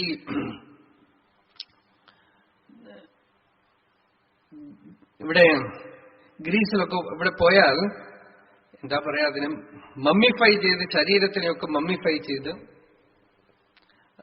അതിന് എന്താ അതിന് പറയാ, പിരമിഡ് ഉണ്ടാക്കി ഒക്കെ ആ ശരീരത്തിന് വേണ്ട സമ്പത്തൊക്കെ വെച്ച് അതിന് മമ്മിഫൈ ചെയ്യാന്നാണ് പറയാ. ഡിക്ഷണറി മീനിങ് മമ്മി എന്ന് പറഞ്ഞാൽ നല്ലവണ്ണം പദം വരുത്തിയ ശവം എന്നാണ് അർത്ഥം. അപ്പം മമ്മിഫൈ ചെയ്ത് അതിനെ അകത്ത് വെച്ചിട്ടുണ്ടാവും. ഇതൊക്കെ എന്തിനാ ചെയ്യണത് എന്ന് വെച്ചാൽ അവര് ശരീരം അതിനുശേഷം എങ്ങനെ ഇരിക്കണമെന്നാണ്. അതിലെന്തൊക്കെയോ ഗൂഢമുണ്ട്, രഹസ്യമുണ്ടെന്ന് പറഞ്ഞാൽ അതിലൊക്കെ പോയി റിസർച്ച് ചെയ്യുന്നവരുണ്ട്. അപ്പൊ അത് വേറെ വിഷയം. അപ്പൊ ആസുരീം സമ്പദം, അസുര സമ്പത്ത് മുഴുവൻ ദേഹാഭിമാനത്തിൽ നിന്ന് വരണതാണ്. സിമ്പിൾ, കഴിഞ്ഞു. ഈ ശരീരം ഞാന് എന്ന് ധരിച്ചാൽ എല്ലാ ദോഷങ്ങളും കൂടെ വരും. അതിനുവേണ്ടി മറ്റുള്ളവരോടുള്ള രാഗം, ദ്വേഷം, ആർത്തി, അസൂയ എല്ലാം കൂടെ വരും. ഭഗവാൻ ഭാഗവതത്തിൽ അതാണ് പറയണത്, എനിക്ക് ആരെ ഇഷ്ടമാണോ അവർക്ക് ഞാൻ ഈ ശരീരത്തിനോട് ചേർന്നുള്ള സമ്പത്തൊക്കെ ഒന്നും കൊടുക്കില്ല, ഒക്കെ പറിച്ചെടുത്തത്. കാരണം ഇത് കൊടുത്താൽ ഇയാൾ അതുകൊണ്ട് അഭിമാനിയാവും, അസുരനാവും. അസുഷു രമന്തേ ഇതി അസുരാഹ, വിഷയസുഖങ്ങളിൽ മാത്രം രമിക്കുന്നവനായിട്ട് തീരും. അതുകൊണ്ട് ഹേ അർജുന, ആസുരീ സമ്പത്ത് വന്നാൽ കൂടെ എന്തൊക്കെ വരും? ദംഭ. ദംഭം എന്ന് വെച്ചാൽ ധർമ്മധ്വജത്വം. ഞാൻ വലിയ ധർമ്മിഷ്ഠനാണ്, എല്ലാരെക്കാളും ആചാരശീലനാണെന്ന് ഒക്കെ കാണിച്ചു കൂട്ടുന്നത് ദംഭം. നല്ല കാര്യങ്ങള് പേരിനും പ്രസിദ്ധിക്കും വേണ്ടി ചെയ്യണതുണ്ടല്ലോ, അത് ദംഭം. നല്ല കാര്യങ്ങളൊക്കെ ചെയ്യുമവര് കുറെ, പക്ഷേ പേരിനും പ്രസിദ്ധിക്കും 4 പേര് നമ്മളെക്കുറിച്ച് പറയാനും പത്ര റിപ്പോർട്ടർ ഇല്ലാതെ 5 പൈസ കൊടുക്കില്ല, ഫോട്ടോ എടുക്കാൻ ആളില്ലാതെ ഒരു സാധനം കൊടുക്കില്ല. അതിന് ദംഭം എന്ന് പേര്. അസുരന്മാരുടെ സ്വഭാവമാണ്. അസുരന്മാർ നല്ല കാര്യമൊക്കെ ചെയ്യും. രാവണൻ നല്ല കാര്യമൊക്കെ ചെയ്തില്ലേ? എത്രയോ നല്ല കാര്യങ്ങൾ. ഹനുമാൻ തന്നെ പറയുന്നുണ്ട്, രാവണനെ കണ്ടിട്ട് ഇവന്റെ അടുത്ത് അധർമ്മം മാത്രമില്ലെങ്കിൽ സ്യാദ് ശക്രസ്യാപി ശാസിത, ഇന്ദ്രനെ പോലും ശാസിക്കുന്നവനായിട്ട് തീരുമല്ലോ. അഗ്നിഹോത്രിയാണ്, നിത്യാഗ്നിഹോത്രിയാണ്, പൂജയും കാര്യങ്ങളും ഒക്കെ ഉള്ള ആളാണ്, നല്ല തേജസ്വിയാണ്. നിങ്ങൾ വല്ല സിനിമയിലൊക്കെ രാവണനെയൊക്കെ ഒരു വികൃത മുഖമായിട്ട് കണ്ടാൽ വിശ്വസിക്കരുത്. ഹനുമാൻ കണ്ടിട്ട് പറയുന്നു എന്തൊരു തേജസ് എന്ന്. അഹോ തേജ, അഹോ ദാക്ഷ്യം, അഹോ രാക്ഷസരാജസ്യ സർവലക്ഷണലക്ഷിത. ഈ രാക്ഷസ രാജാവ് സർവലക്ഷണ സമ്പന്നനായിട്ടിരിക്കണമല്ലോ എന്നാണ് പറയുന്നത്. ഹനുമാനെ കണ്ട് രാവണനും എഴുന്നേറ്റ് നിന്ന് നമസ്കരിക്കാം. സുന്ദരകാന്ഡം നിങ്ങൾ വാൽമീകി രാമായണം എടുത്തു നോക്കൂ. എന്താന്ന് വെച്ചാൽ കുരങ്ങനെ കെട്ടിക്കൊണ്ടുവരൂ, കുരങ്ങനെ കെട്ടി വലിച്ചോണ്ട് വരൂ എന്നൊക്കെ പറഞ്ഞു. ഹനുമാനെ അങ്ങനെ ഉള്ളിലേക്ക് കൊണ്ടുവരികയാണ്. കെട്ടി വലിച്ചുകൊണ്ട് സഭയിലേക്ക് കൊണ്ടുവന്നതും മുമ്പ് തന്നെ ഇൻറ്റ്യൂഷൻ ഉണ്ടായി രാവണന്. ഇത് വാനരോയ വിധി ശ്രുത്വ നൈവശുദ്ധ്യതിമേ മന, ഇതൊരു വാനരനാണെന്ന് പറഞ്ഞ് എനിക്ക് വിശ്വസിക്കാൻ വയ്യല്ലോ എന്ന്. എന്നിട്ട് പിന്നെ സഭയിലേക്ക് കൊണ്ടുവരുമ്പോ കിമേഷ ഭഗവാൻ നന്ദി ഭവേത് സാക്ഷാദിഹാഗത, നന്ദികേശ്വരനാണല്ലോ വരുന്നത്, നന്ദികേശ്വരനാണല്ലോ വരുന്നത് എന്നാണ് വിചാരിക്കുന്നത് ഹനുമാനെ കണ്ടിട്ട്. അപ്പോ അത്രയൊക്കെ നന്മകളുണ്ട് അദ്ദേഹത്തിന്. അങ്ങനെയൊക്കെ ആയിട്ടും ദംഭം. മഹാബലിക്കും കുറച്ചൊരു ദംഭം ഉണ്ടായിരുന്നു. അതുകൊണ്ടാണ് ഭഗവാന്റെ അടുത്ത് പറയുന്നത് ലോകാനാം ഏകമീശ്വരം. വാമനൻ വരുമ്പോ മഹാബലി പറഞ്ഞു, ഞാൻ ആരാ? ഞാൻ ലോകാനാം ഏകമീശ്വരം, ലോകത്തിന് മുഴുവൻ ഒറ്റ പ്രഭുവായിട്ടുള്ള എന്റെ അടുത്ത് വന്നിട്ട് 3 അടി മണ്ണ് ചോദിക്കുകയെ. മോശം കുട്ടി, നിനക്ക് ജീവിക്കാൻ അറിയില്ല, കിട്ടുന്ന സ്ഥലത്ത് നല്ലവണ്ണം വാങ്ങിച്ചോളണം, എല്ലായിടത്തും കിട്ടിയെന്ന് പറയാൻ വയ്യ, അതുകൊണ്ട് ചോദിക്കാം. ദ്വീപദാശുഷം, ഒരു ദ്വീപ് തരാനുള്ള ശക്തി എനിക്കുണ്ട്, താൻ എന്റെ അടുത്ത് വന്ന് 3 അടി മണ്ണ് ചോദിക്കാം. അപ്പൊ ഭഗവാൻ ചമത്കാരമായിട്ട് പറയും, 3 അടി കൊണ്ട് സംതൃപ്തി ആയിട്ടില്ലെങ്കിൽ ദ്വീപ് കിട്ടിയാലും സന്തോഷമാവില്ല എന്നൊക്കെ പറഞ്ഞ് പിന്നെയാണ് മഹാബലിയുടെ സർവവും പറിച്ചെടുക്കുന്നത്. അല്ലേ, ദംഭത്തിനെയാണ് പറിച്ചെടുക്കുന്നത്. ഭഗവാൻ പറഞ്ഞു ഇവൻ അനുഗ്രഹിക്കണമെങ്കിൽ ഇവന്റെ ദംഭം എടുക്കണം. അത് ആരൊക്കെയാ പറയണ? ആ ഭാഗവതം നോക്കിയാല് ഭഗവാൻ പറയണു, പ്രഹ്ലാദൻ പറയണു, മഹാബലിയുടെ പത്നി വിന്ധ്യാവലി അവൾ പറയണു, ഭഗവാനെ എന്റെ ഭർത്താവിനെ അങ്ങ് ഈ ദംഭത്തിൽ നിന്ന് രക്ഷിച്ചുവല്ലോ എന്ന്. അല്ലെങ്കിൽ ഈ സമ്പത്ത് കൊണ്ട് മോഹിച്ചു പോയി വലിയ ദാംഭികനായിട്ട് തീരുമായിരുന്നു, അതിൽ നിന്ന് അങ്ങ് രക്ഷിച്ചുവല്ലോ എന്ന്. മഹാബലിയും ദംഭം ഉണ്ടായിരുന്നുവെങ്കിലും അറിഞ്ഞിട്ട് പറഞ്ഞു, ഈ വന്നിരിക്കുന്നത് ആരാ അറിയോ? സാക്ഷാത് ഈശ്വരൻ, കാലപുരുഷനാണ്, എന്റെ ദംഭം നശിപ്പിക്കാനായിട്ട് വന്നിരിക്കുകയാണ് എന്ന് പറഞ്ഞ് ശരണാഗതി ചെയ്തു. അപ്പോ നമുക്ക് ജീവിതത്തിൽ ദുഃഖങ്ങളൊക്കെ വരണത്, വിഷമങ്ങളൊക്കെ വരണത് നമ്മളുടെ ഈ ദോഷങ്ങളൊക്കെ എടുക്കാനാണ്. ദംഭം ഉണ്ടെങ്കിൽ ആ ദംഭം പോണതാണ് നമുക്ക് അനുഗ്രഹം. സാഹങ്കാരസ്യ ദ്രവ്യസ്യ യോ അവസ്ഥാനം അനുഗ്രഹ. ഏതേത് ദ്രവ്യത്തിൽ നമുക്ക് അഭിമാനം ഉണ്ടോ ഭഗവാൻ അതൊക്കെ എടുത്തോണ്ട് പോയാ സമാധാനായി. ഈ ദംഭം അസുരസമ്പത്താണ്. അഭിമാനം, 4 ആളുകൾ കാണുമ്പോ ഒരു സുഖം കാണിക്കാൻ വേണ്ടിയിട്ട് പലതും ചെയ്യാം. ഇതിന് ദംഭം എന്ന് പറഞ്ഞു. ഇനിയിപ്പോ ദർപ്പം, രണ്ടും ഏകദേശം വലിയ വ്യത്യാസമൊന്നുമില്ല. ദർപ്പം എക്സ്പ്ലിസിറ്റ് അറഗൻസ് ആണ്, ഒരു സംശയമില്ലാത്ത അഹങ്കാരം, ദ്വേഷം എല്ലാം ഉണ്ട് അതിനകത്ത്. പണം കൊണ്ടും മറ്റു പലതുകൊണ്ടും വരുന്ന അറഗൻസ്, ഭയങ്കരമായ അഭിമാനം. ഇത് അസുരന്മാരുടെ കൂടപ്പറപ്പാണെന്ന്. ഞാൻ അങ്ങനെയാണെന്നുള്ളൊരു തോന്നല്. ഈ തോന്നല് കാരണം ഇയാള് ഒരുപാട് വിഷമിക്കും. ഇത് തന്നെ എല്ലാ ദുഃഖത്തിനും മൂല കാരണം ഈ ദർപ്പം എന്ന് പറയുന്നത് തന്നെ ഹൃദയഗ്രന്ഥി. ദക്ഷൻ ആ ദർപ്പം കൊണ്ടാണല്ലോ ശിവനെ അപമാനിക്കുന്നത്. അപ്പൊ സതീദേവി പറയണു, ഗുണപാത്മവാദി എന്നാണ് വിളിക്കുന്നത്. ദേവി ദക്ഷനെ വിളിക്കുന്നത് ഈ ശവത്തിനെ ആത്മാവെന്ന് ധരിച്ചിരിക്കുന്ന നീ ശിവനെ അപമാനിക്കണം. ഗുണപാത്മവാദീന്ന്. ഞാൻ നിന്റെ മകളാണെന്ന് പറയാൻ തന്നെ എനിക്കിഷ്ടമല്ല. എന്താന്ന് വെച്ചാൽ ദർപ്പം. ആ ദർപ്പമാണ് അഹങ്കാരം, ധാർഷ്ട്യം. ഇതും അസുര സ്വഭാവമാണ്. ദമ്പോ ദർപ്പ അഭിമാനശ്ച അതിമാനശ്ച. രണ്ടു വാക്കും പാഠമുണ്ട്. ദമ്പോ ദർപ്പ അതിമാനശ്ച. വളരെയധികം മാനം എന്നുവെച്ചാൽ over conscious about one self. Vivekananda Swami ഒരു ഉദാഹരണം പറയും. ഒരു പോത്തിന്റെ കൊമ്പില് ഒരു ഈച്ച പോയിരുന്നു. കുറെ നേരം കഴിഞ്ഞപ്പോ the fly had A conscience പ്രിക്ക്. ഈ ഈച്ചയ്ക്ക് മനസാക്ഷി കുത്തിയത്രേ, എത്ര നേരമായിട്ട് ഈ പോത്തിന്റെ കൊമ്പിൽ ഇരിക്കണം. അപ്പൊ പോത്തിന്റെ അടുത്ത് പറഞ്ഞു, സോറി, ഞാന് പോയി കളയാൻ കേട്ടോ, ഞാൻ ഇത്ര നേരം ഇരുന്ന് തന്നെ വല്ലാതെ ബുദ്ധിമുട്ടിച്ചു. അപ്പൊ പോത്ത് പറയണു, നീ പറഞ്ഞപ്പോഴാണ് ഞാൻ പറഞ്ഞത്, നീ നിന്റെ കുടുംബത്തോടെ വന്നിരുന്നാലും എനിക്കൊന്നും അറിയാൻ പോണില്ല. അതുപോലെ ഓവർ കോൺഷ്യസ് ആണ് ചിലർ. അവരവരുടെ ഇമ്പോർട്ടൻസിനെ കുറിച്ചും പ്രാധാന്യത്തിനെ കുറിച്ചും ഞാനില്ലെങ്കിൽ കാര്യങ്ങളൊന്നും നടക്കില്ല അല്ലേ. ഗൃഹസ്ഥാശ്രമത്തിൽ പൊതുവേ നമുക്കൊരു അവിദ്യ വരും. എന്താന്ന് വെച്ചാൽ നമ്മളില്ലെങ്കിൽ വീട്ടിലത്തെ കാര്യമൊക്കെ ആര് ചെയ്യുന്നതാണ്. എത്ര കാര്യം നടക്കണോ, ഇതില്ലെങ്കിൽ ഇപ്പൊ നടക്കുവോ? അതിനൊരേ വഴി എന്താന്ന് വെച്ചാൽ ഇടയ്ക്ക് ഇങ്ങനെ ഒറ്റ പോക്ക് പോവാം. എവിടെയെങ്കിലും പോയി തനിയെ ഇരുന്നിട്ട് കുറച്ചു ദിവസം സത്സംഗമൊക്കെ കഴിഞ്ഞ് തിരിച്ചു വരുമ്പോ നോക്കിയാൽ കാണാം കാര്യങ്ങളൊക്കെ ഭംഗിയായിട്ട് നടക്കണ്ടാവും. അപ്പോഴാണ് നമുക്കറിയാം നമ്മളാണ് കുഴപ്പം. നമ്മൾ പോണത് കൊണ്ട് ഇവിടെ ഒരു നഷ്ടവും വരാൻ പോണില്ല. Nobody is indispensable. നമ്മളുണ്ടെങ്കിലേ കാര്യം നടക്കുള്ളൂ, ഞാനാണ് എല്ലാ കാര്യവും ചെയ്യണത് എന്നുള്ള മാനം. ദമ്പോ ദർപ്പോ അതിമാനശ്ച ക്രോധ.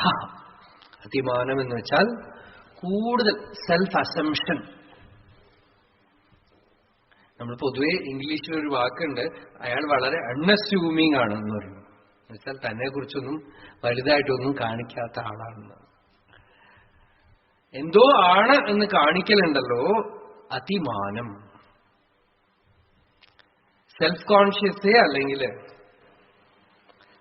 ശരിക്കും ഇതിന്റെ ഒക്കെ സൂക്ഷ്മം നോക്കൂ. ദമ്പാണെങ്കിലും ദർപ്പാണെങ്കിലും അഭിമാനമാണെങ്കിലും എല്ലാത്തിന്റെയും മൂലം ഈ അഭിമാനം അഹം വൃത്തി ഹൃദയത്തിൽ അടങ്ങലാണ്. അഹം വൃത്തി ഹൃദയത്തിൽ അടങ്ങിക്കഴിഞ്ഞാൽ അതില് ശാന്തിയുണ്ട്, ഈശ്വരത്വമുണ്ട്, ഭഗവത് സാന്നിധ്യമുണ്ട്. അതുകൊണ്ട് ദമ്പോ ദർപ്പോ അഭിമാനശ്ച അതിമാനശ്ച ക്രോധ. ഈ അഹങ്കാരത്തിന്റെ തന്നെ തോന്നലാണ് ക്രോധ. ഹനുമാൻ പറയണു, എന്തോ രാമായണം തന്നെ ഓർമ്മ വന്നുകൊണ്ടിരിക്കാം. സുന്ദരകാന്ഡത്തില് ഹനുമാൻ ഒക്കെ ലങ്ക മുഴുവൻ കത്തിച്ചു കളഞ്ഞു. കത്തിച്ചു കളഞ്ഞിട്ടാണ് ഹനുമാൻ തോന്നുന്നത്. ഇതൊക്കെ വളരെ ദിവ്യമായ ഒരു ചിത്രമാണ്. ആഞ്ജനേയ സ്വാമി ലങ്കയെ മുഴുവൻ എരിച്ചിട്ട് വാലിലങ്ങനെ പ്രദീപ്തലാങ്കൂലനായിട്ട് കാലുമേൽ കാലിട്ട് അങ്ങനെ ഒരു ഗോപുരത്തിൽ കയറിയിരിക്കും. അത് ധ്യാനിക്കേണ്ട സന്ദർഭമാണെന്നാണ് പറയാം. അങ്ങനെ ഇരിക്കുമ്പോ ഹനുമാൻ ചിന്തിക്കുകയാണ്, ഞാൻ ലങ്ക മുഴുവൻ കത്തിച്ചു, എല്ലാം കഴിഞ്ഞ് സീതയിരിക്കുന്ന സ്ഥലവും എരിഞ്ഞുപോയോ എന്ന് വിഷമിക്കാം. അപ്പൊ വിഷമിക്കുമ്പോൾ 2-3 ശ്ലോകം പറയണ്ടേ. ഈ കോപം വന്നു കഴിഞ്ഞാൽ മനുഷ്യൻ എന്താ ചെയ്യാത്ത? ക്രുദ്ധ പാപം ന കുര്യാത് കഹാം ക്രുദ്ധോ ഹന്യാത് കുരൂനപി ക്രുദ്ധ പരുഷയാ വാചാ നരഃ സാധൂന് അധിക്ഷിപേത്. ക്രുദ്ധ പാപം ന കുര്യാത് കഹാ. ക്രോധം വന്നു കഴിഞ്ഞാൽ എന്ത് പാപമാ ചെയ്യാത്തത്?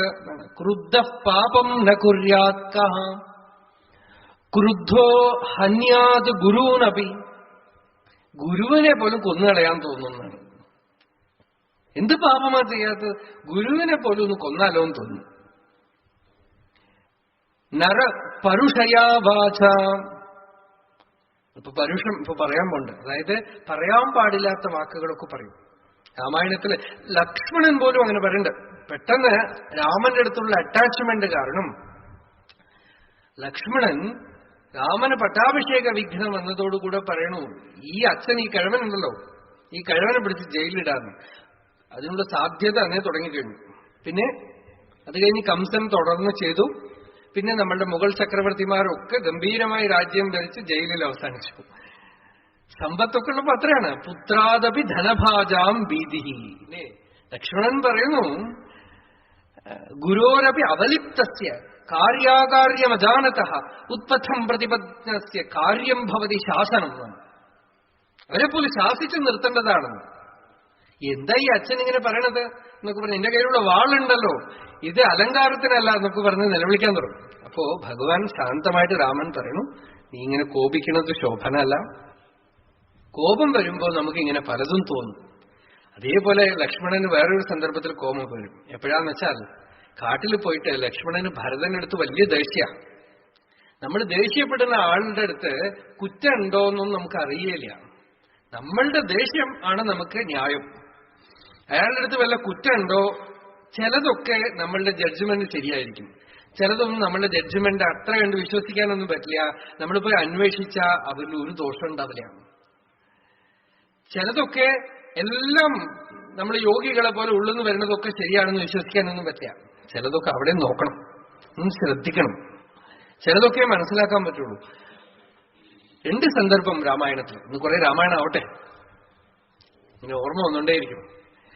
ഗോദാവരി നദീതീരത്തില് നല്ല തണുപ്പ്. അപ്പോ രാവിലെ രാമൻ കുളിക്കാൻ പോവാൻ, ലക്ഷ്മണനോടും സീതയോടും കൂടെ കുളിക്കാൻ പോവാൻ. അപ്പോ നല്ല മനോഹര വർണ്ണന. പോകുമ്പോ വാൽമീകിയുടെ ഉദാഹരണങ്ങളൊക്കെ തന്നെ ശിവനായിട്ടാണ്. വാൽമീകി എവിടെ പറയണത്, നന്ദികേശ്വരനോടുകൂടെ പാർവതീ പരമേശ്വരന്മാർ പോകുന്ന പോലെ ഉണ്ട്. ലക്ഷ്മണനോടുകൂടെ രാമൻ പോകുമ്പോ അപ്പോ ലക്ഷ്മണന് പറയാണ്, എന്തൊരു തണുപ്പ്. അപ്പൊ ഇവിടെ ഇത്ര തണുപ്പുണ്ടെങ്കിൽ അയോധ്യയിൽ ഇതിനേക്കാളും തണുപ്പുണ്ടാവും.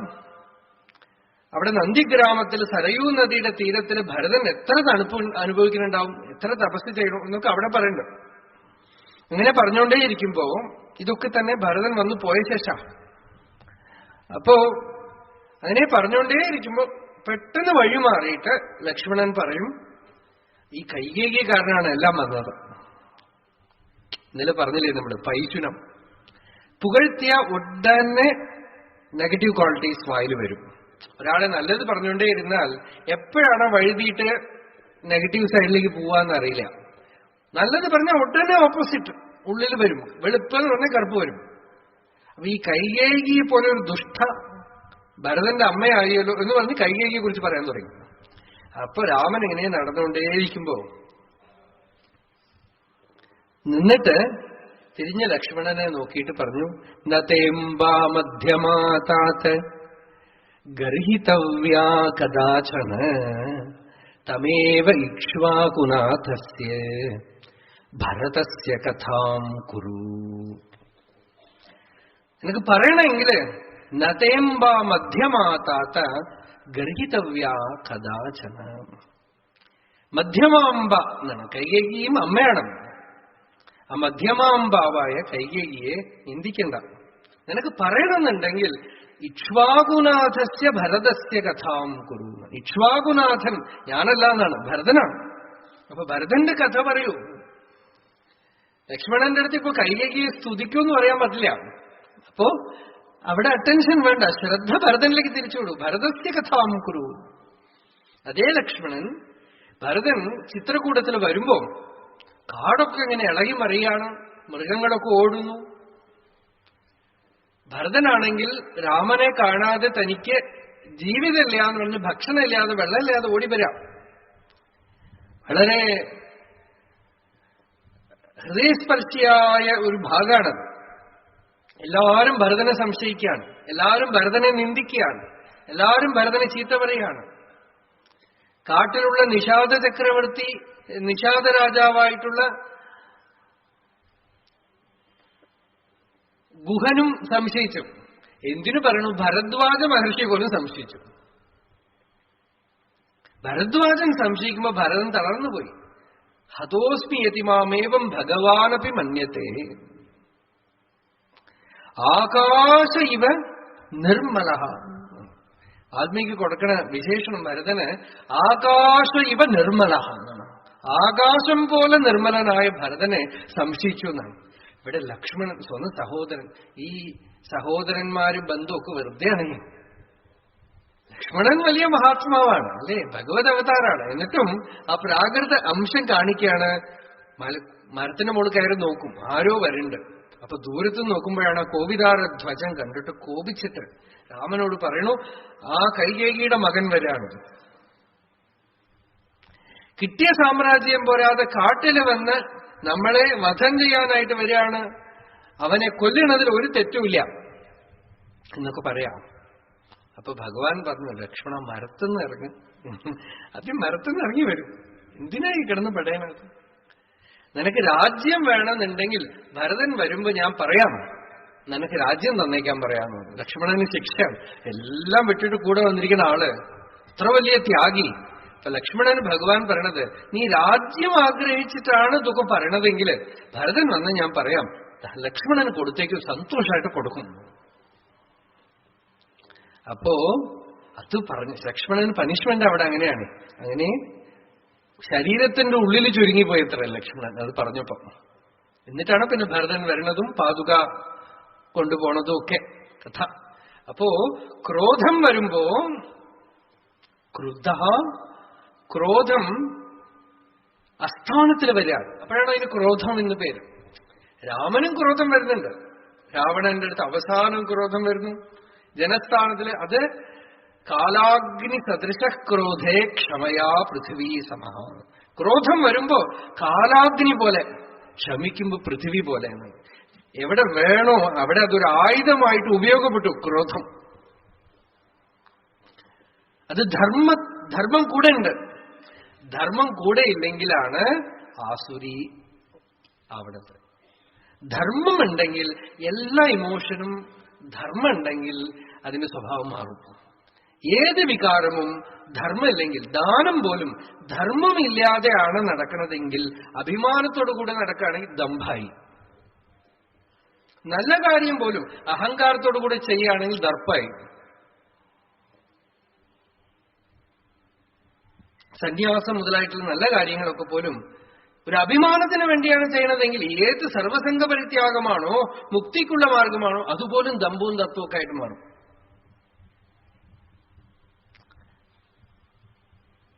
ബ്രാഹ്മണൻ ഏറ്റവും ഉത്തമമായ ഒരു ധർമ്മം അനുഷ്ഠിക്കേണ്ട ആള്, ഞാൻ ബ്രാഹ്മണനാണെന്ന് അഭിമാനം മാത്രം വെച്ചുകൊണ്ടിരിക്കുകയാണെങ്കിൽ ആചാര്യസ്വാമികൾ തന്നെ പറയണു, ബ്രാഹ്മണാദി ജാത്യഭിമാന അപസദാഹ എന്നാണ്. ഞാൻ ബ്രാഹ്മണനാണെന്നുള്ള അഭിമാനം മാത്രമുള്ള ദുഷ്ടന്മാരെന്ന്.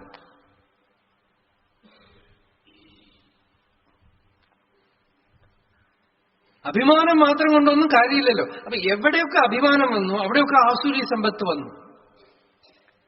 ക്രോധം, ദേഷ്യം വന്നു കഴിഞ്ഞാൽ ചിലർക്ക് തലമുടിയൊക്കെ ഇങ്ങനെ എഴുന്നേറ്റ് നിൽക്കും. ക്രോധം വന്നു കഴിഞ്ഞാൽ എന്താ ചെയ്യണമെന്ന് അറിയില്ല അല്ലേ.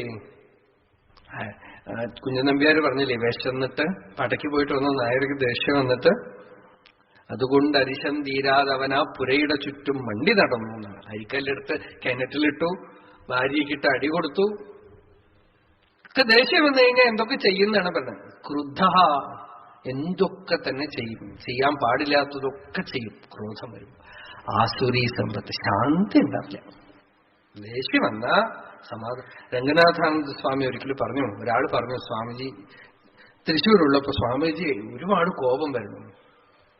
അപ്പോ ആദ്യം എന്തൊക്കെയോ സാധനയൊക്കെ പറഞ്ഞു, അതൊന്നും അയാൾക്ക് പറ്റുന്നില്ല. അപ്പൊ അയാളുടെ അടുത്ത് പറഞ്ഞു, ഒരു കാര്യം ചെയ്യും, ഓരോരിക്കൽ കോപം വരുമ്പോഴും 10 റുപ്യ അമ്പലത്തിൽ ഉണ്ടിയിലിടാന്ന് പറഞ്ഞു. അപ്പൊ അയാൾ പറഞ്ഞു, കുറച്ച് ദിവസം കഴിഞ്ഞ് ഇറ്റ് ഈസ് വെരി കോസ്റ്റ്ലി. ഒരു ദിവസം എത്ര പ്രൈസാ പോണ. എന്താന്ന് വെച്ചാൽ പിന്നെ ഈ ദേഷ്യം വരുമ്പോ 10 രൂപ വരും അത്ര മുമ്പില്. അത് നല്ല പിശുക്കനുമാണേ, ഒന്നും കൊടുക്കൂല. ദേഷ്യം വരുമ്പോ ഉടനെ 10 രൂപ വരും. അവസാനം അത് നിർത്തിക്കണം. കോപിക്കുന്നത് കുറഞ്ഞു, അതിന്റെ ഫോഴ്സ് കുറഞ്ഞു. എന്താന്ന് വെച്ചാൽ ചെലവ് കൂടി പോണു കോപിക്കും തോറും. അപ്പോ ക്രുദ്ധ, കോപം വരുമ്പോ രമണ ഭഗവാൻ ഒരാളോട് പറഞ്ഞു, കോപത്തിനടുത്ത് കോപിക്കാന്നാണ്. ഒരു നടേശയ്യ എന്ന് പറഞ്ഞ ഒരാൾ അടുക്കളപ്പണി ചെയ്തോളൂ. അദ്ദേഹത്തിന് ഭയങ്കര ദേഷ്യം വരും. നല്ല ഭക്തൻ, ഇന്നസെൻസും, വളരെ സിമ്പിളാണ്. ഒരുപാട് പണി അടുക്കളയില്. അപ്പൊ ചിലപ്പോ ദേഷ്യം വരും. ദേഷ്യം വന്നു കഴിഞ്ഞാൽ ആരുടെ ഒന്നും പറയാൻ പാടില്ല, ദേഷ്യപ്പെടാൻ പാടില്ല എന്ന് പറഞ്ഞിട്ട് എന്ത് ചെയ്യുന്ന വെച്ചാൽ അരുണാചല ശിവ അരുണാചല ശിവ എന്നൊന്ന് നിലത്ത് കിടന്ന് പരടും. ദേഷ്യത്തിന് ഒരു മരുന്നാണ്, നിലത്ത് കിടന്ന് പരടും. അപ്പൊ ആരോ പറഞ്ഞു, ഇങ്ങനെ കിടന്ന് ദേഷ്യം വന്നിട്ട് ഇങ്ങനെ കാണിക്കണം, പോയിട്ട് മഹർഷിയുടെ അടുത്ത് പോയി ചോദിക്കൂ, ഈ ദേഷ്യത്തിന് എന്താ മരുന്നെന്ന് ചോദിക്കുമെന്ന് പറഞ്ഞു. നോക്കൂ, ഈശ്വര അനുഗ്രഹം എങ്ങനെ പ്രവർത്തിക്കുന്നുള്ളത് നമുക്കറിയില്ല. ഇവിടുന്ന് അവിടെ പോകുമ്പോഴേക്കും നമ്മളുടെ ജീവിതം കംപ്ലീറ്റ് ആയിട്ട് ആ ശക്തിയുടെ കൺട്രോളിലാണ്. ഇയാളുടെ അടുത്ത് പറഞ്ഞു, പോയിട്ട് മഹർഷിയുടെ അടുത്ത് പോയി ചോദിക്കൂ, ദേഷ്യത്തിന് എങ്ങനെ ഇല്ലാതാക്കണം ചോദിക്കുന്നു. അപ്പൊ അടുത്ത പ്രാവശ്യം ഈ ദേഷ്യം വരുമ്പോ ചോദിക്കാമെന്ന് പറഞ്ഞു മൂപ്പര്. അതേപോലെ അടുത്ത ദിവസം എന്തോ പ്രശ്നമായി, അടുക്കളയിൽ ആരോ എന്തോ പറഞ്ഞു, ഭയങ്കരമായിട്ട് ദേഷ്യം വന്നു. വേഗം ഹാളിൽ പോയിട്ട്, പോയത് എന്തിനാന്ന് വെച്ചാൽ ദേഷ്യം വന്നാൽ എന്ത് ചെയ്യണം ചോദിക്കാനാണ് പോയത്. അവിടെ പോയിട്ട്, ഭഗവാനെ ഞാൻ ഗിരിപ്രദക്ഷിണം പോയിട്ട് വരട്ടെ എന്ന് ചോദിച്ചു. അപ്പൊ മഹർഷി പോയിട്ട് വരും. അപ്പോ മുതൽ മൂപ്പര് എന്ത് ചെയ്തെന്ന് വെച്ചാൽ ദേഷ്യം വന്ന ഉടനെ പ്രദക്ഷിണം പോകും. തിരിച്ചു വരുന്ന വരെയൊക്കെ കോപം ഉണ്ടാവോ, 4 മണിക്കൂറൊക്കെ, അത് പോയിട്ട് വരുമ്പോഴും കഴിഞ്ഞു. അപ്പോ കോപം അതൊരു മരുന്നെന്നാണ്. മനസ്സ് ശാന്തമാകും. എപ്പോഴാ ഈ ക്രോധവും കോപവും കുറച്ചൊരു വ്യത്യാസമാണെങ്കിൽ നമുക്ക് പറയാം. എന്താന്ന് വെച്ചാൽ ദ്വേഷത്തോടുകൂടിയുള്ള ക്രോധം, സെൽഫിഷ്നെസ് ഉണ്ട് അതിനകത്ത്. അതാണ് വളരെ ഡിസ്റ്റർബിങ്. ചിലത് ധർമ്മത്തിന് വേണ്ടി ഒരു ധർമ്മരോഷം, അല്ലെങ്കിൽ അച്ഛനമ്മമാര് മക്കളോട് ചെയ്യണത്, അതിനൊന്നും ക്രോധം നമുക്ക് പറയാൻ വയ്യ. അനുശാസനം ചെയ്യണത്, ശാസിക്കണത്, അതിനൊന്നും ക്രോധം പറയാൻ വയ്യ. എങ്കിലും അതുപോലും ചിലപ്പോൾ അറ്റാച്ച്മെന്റോടുകൂടെ ആവുമ്പോൾ സമാധാനം ഇല്ലാതായിട്ട്, തൊട്ടതിനും പിടിച്ചതിനും ഒക്കെ ദേഷ്യം വരാൻ തുടങ്ങിക്കഴിഞ്ഞാൽ സമാധാനമില്ല.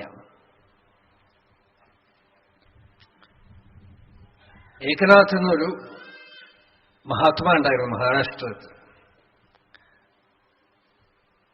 മഹാരാഷ്ട്രത്തിലെ മുഖ്യമായിട്ടുള്ള മഹാപുരുഷന്മാരെല്ലാവരും ഈ ജ്ഞാനേശ്വരന്റെ പരമ്പരയിൽ വന്നവരാണ്. ജ്ഞാനേശ്വർ അദ്ദേഹത്തിന്റെ നവനാഥ സമ്പ്രദായത്തില് വന്നവരാണ്. ആ മഹാത്മാക്കളൊക്കെ ഒരു മനോഹരമായ സമ്പ്രദായം, സനാതന ധർമ്മത്തിന്റെ ഒരു ദൃഷ്ടാന്താണ് അവിടെ. എന്താന്ന് വെച്ചാൽ ആ സമ്പ്രദായത്തില് ഒരു വേഷം കെട്ടൂല. ഈ ജ്ഞാനം, ഈ സ്പിരിച്വൽ ഹയസ്റ്റ് ടീച്ചിങ് ഉണ്ട്, ഏറ്റവും ഉയർന്നതായ വേദാന്ത ജ്ഞാനമുണ്ട്, ഭക്തിയുണ്ട്. അതിന്റെ ഒരു മനോഹാരിത എന്താന്ന് വെച്ചാൽ പുറമേക്കൊന്നും വിധിച്ചില്ല. ചെരുപ്പ് കുത്തിയാണെങ്കിൽ ചെരുപ്പ് കുത്തി, പലചരക്ക് കച്ചവടക്കാരനാണെങ്കിൽ പലചരക്ക് കച്ചവടക്കാരൻ, തുണി നെയ്ത്തുകാരനാണെങ്കിൽ തുണി നെയ്ത്തുകാരൻ, ടൈലർ ആണെങ്കിൽ ടൈലർ, തോട്ടിയാണെങ്കിൽ തോട്ടി. എല്ലാ ക്ലാസ്സിലുള്ള ഭക്തന്മാരുണ്ട്. ഒരു ബ്രാഹ്മണൻ മുതൽക്ക് ഒരു തോട്ടി വരയ്ക്കും എല്ലാ ജാതിയിലും എല്ലാ വംശത്തിലും ആണുങ്ങളും പെണ്ണുങ്ങളും എല്ലാ ജോലി ചെയ്യുന്നവരും ഒക്കെ മഹാപുരുഷന്മാരായി ഭഗവത് അനുഭവ സമ്പന്നന്മാരായ മഹാത്മാക്കളായിട്ടുണ്ടായിരുന്നത് കൊണ്ട് എന്താന്ന് വെച്ചാൽ ജനങ്ങൾക്കൊക്കെ ഐഡന്റിഫൈ ചെയ്യാൻ അത്രയധികം ഐഡിയൽസ് ഉണ്ട്. സന്യാസി എന്ന് പറഞ്ഞാൽ എല്ലാവർക്കും ഐഡന്റിഫൈ ചെയ്യാൻ പറ്റില്ല. പരമഹംസനായ ഒരു മഹാപുരുഷൻ എന്ന് വെച്ചാൽ നമുക്ക് നമസ്കരിക്കാനേ പറ്റുള്ളൂ. അയ്യോ നമ്മളെ കൊണ്ടൊന്നും പറ്റില്ല എന്ന് പറയും. നിങ്ങള് പലചരക്ക് കച്ചവടക്കാരനാണോ? ഒരു തുക്കാറാം ഉണ്ടായിരുന്നു.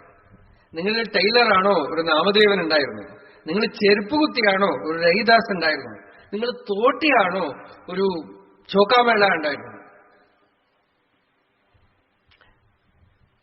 നിങ്ങള് ആചാരമായ ബ്രാഹ്മണനാണോ? ഒരു ഏകനാഥ് മഹാരാജ് ഉണ്ടായിരുന്നു.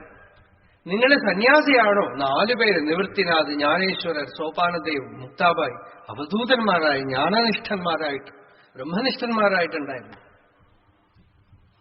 അങ്ങനെ ഒരുപാട് ഈ ചരിത്രം, കഥകളൊക്കെ, ഭാഗവതം, ഈ കഥകളൊക്കെ പറയാൻ കാരണം എന്താണെന്ന് വെച്ചാൽ നമ്മള് ഒരു കണക്ടിങ് ലിങ്ക് വേണം നമുക്ക്. ആ ജ്ഞാനത്തിനും നമുക്കും ഒരു കണക്ടിങ് ലിങ്ക് എന്താണെന്ന് വെച്ചാൽ നമ്മളെ പോലെ ഒരാൾ വേണം. എല്ലാവരും അത് അന്വേഷിക്കും. അതുകൊണ്ടാണ് ഈ കിളിപ്പിള്ളയെ കൊണ്ട് പറയിപ്പിക്കാന്ന് പറയുന്നത്. ഈ കിളി പഠിക്കണമെങ്കിൽ കണ്ണാടി വെച്ച് പഠിപ്പിക്കത്രേ.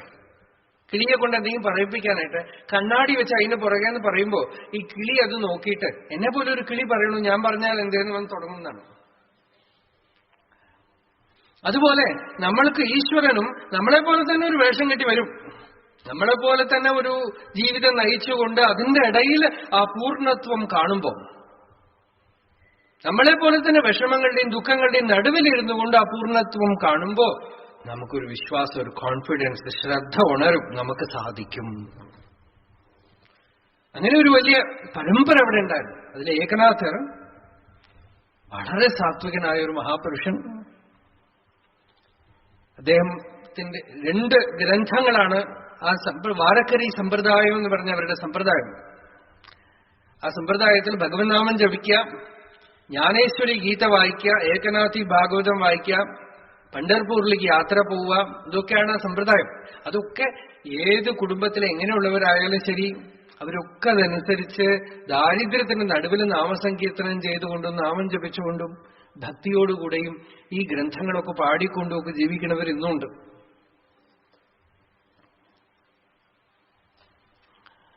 അതിൽ ഏകനാഥ് മഹാരാജന്റെ ഭാഗവതം, ഏകനാഥി ഭാഗവത്, ഏകാദശ സ്കന്ധത്തിന്റെ മാത്രം വ്യാഖ്യാനമാണ് അത് മറാഠിയില്. ഏകാദശ സ്കന്ധം മാത്രമേ ഉള്ളൂ. വലിയ അദ്വൈതജ്ഞാനനിഷ്ഠനായിരുന്നു അദ്ദേഹം, പരമഭാഗവതനായിരുന്നു, വലിയ അദ്വൈതജ്ഞാനനിഷ്ഠനായിരുന്നു. ചതുശ്ലോകി ഭാഗവതം, ഏകാദശ സ്കന്ധം ഭാഗവതം, ഹസ്താമലകീയം, ഇങ്ങനെ കുറെ ഗ്രന്ഥങ്ങൾ, ഭാവാർത്ഥ രാമായണം, ഇതൊക്കെ അദ്ദേഹത്തിന്റെ പ്രസിദ്ധ കൃതികളാണ്. അദ്ദേഹത്തിന്റെ പരമസാത്വികമായ സ്വഭാവം കണ്ട് പല വിധത്തിൽ ജനങ്ങൾ ഉപദ്രവിച്ചിട്ടുണ്ട്. അദ്ദേഹത്തിന് കോപമേ വരില്ല എന്ന് പ്രസിദ്ധി. അപ്പൊ കുറെ പിള്ളേരൊക്കെ കൂടെ തീരുമാനിച്ചു, ഈ ഏകനാഥൻ ദേഷ്യപ്പെടും നമ്മൾ നോക്കാനും. അപ്പൊ ആ നാട്ടിലുള്ള ഒരാളെ പ്രകോപിപ്പിച്ച് അയാൾ കുറച്ച് പൈസയൊക്കെ കൊടുത്തിട്ട് അയാളെടുത്ത് പറഞ്ഞു, ഏകനാഥനെ നീ ദേഷ്യപ്പെടുത്തുകയാണെങ്കിൽ നിനക്ക് ഇനിയും ധാരാളം പണം തരാമെന്ന് പറഞ്ഞു. ഇങ്ങനെയൊക്കെ ഇതാണ് ആസുരിയും സമ്പദം എന്ന് പറയുന്നത്. ഒരു കാര്യമില്ലാതെ ഉപദ്രവിക്കുക, ഒരു കാര്യവും വേണ്ട അവർക്ക്. മറ്റുള്ളവരെ ദ്രോഹം എന്ന് പറഞ്ഞില്ലേ, അദ്രോഹം എന്ന് ദൈവീ സമ്പത്ത് പറഞ്ഞു. ദ്രോഹിക്കുക, എന്തിനാ ദ്രോഹിക്കണം? അതുകൊണ്ട് എന്ത് ലാഭം? ഹിറ്റ്ലർക്ക് എന്ത് ലാഭം? എന്തോ ഒരു അഭിമാനം ചെയ്തു. ഉറങ്ങാതെ ആളുകളുടെ തലയിൽ വെള്ളം ഒഴിച്ചു നിർത്തുക, അതൊക്കെയാണ് അദ്ദേഹം ചെയ്തത്. കോൺസെൻട്രേഷൻ ക്യാമ്പൊക്കെ പറഞ്ഞിട്ട് ഉറങ്ങിയ സൂചി കൊണ്ട് കുത്തും. നിങ്ങൾ ഈ കുംഭീഭാഗം, അസ്ഥിപത്രം ഒന്നും അവിടെ ഭാഗവതത്തിൽ മുകളിലേക്കൊന്നും പോവുകയേ വേണ്ട. 2ാം ലോക മഹായുദ്ധകാലത്തിലെ കഥകളൊക്കെ നോക്കിയാൽ തന്നെ അറിയാം എത്ര ഉപദ്രവിച്ചിട്ടുണ്ടെന്ന് വെച്ചിട്ട്. എന്തിനാ ഇതൊക്കെ ചെയ്യണത്? എന്തിനാ അങ്ങനെയുള്ള ആളുകളൊക്കെ ലോകത്തിൽ ഇരിക്കണമെന്ന് ചോദിച്ചാൽ ഉത്തരമേ ഇല്ല. അതാണ് നമ്മുടെ കഥകളൊക്കെ പറയണത്. വിഷ്ണു കാതു കുടഞ്ഞപ്പോൾ മധുകൈടവന്മാർ വന്നു എന്നാണ്. ഈ ഈവിൽ ഒരു സൈഡിൽ ഉണ്ടായിക്കൊണ്ടിരിക്കും. ദൈവം ആസുരം ഇത് രണ്ടും ദ്വൗ ഭൂത സർഗൗ, ഭഗവാൻ തന്നെ പറഞ്ഞു. ഇത് രണ്ടുണ്ട്. ദൈവ ആസുരയെ വെച്ച് ഇനി പറയാൻ പോലും. ഏകനാഥനെ ദേഷ്യപ്പെടുത്താൻ, ക്രോധം ഉണ്ടാക്കാൻ തീരുമാനിച്ചവര്.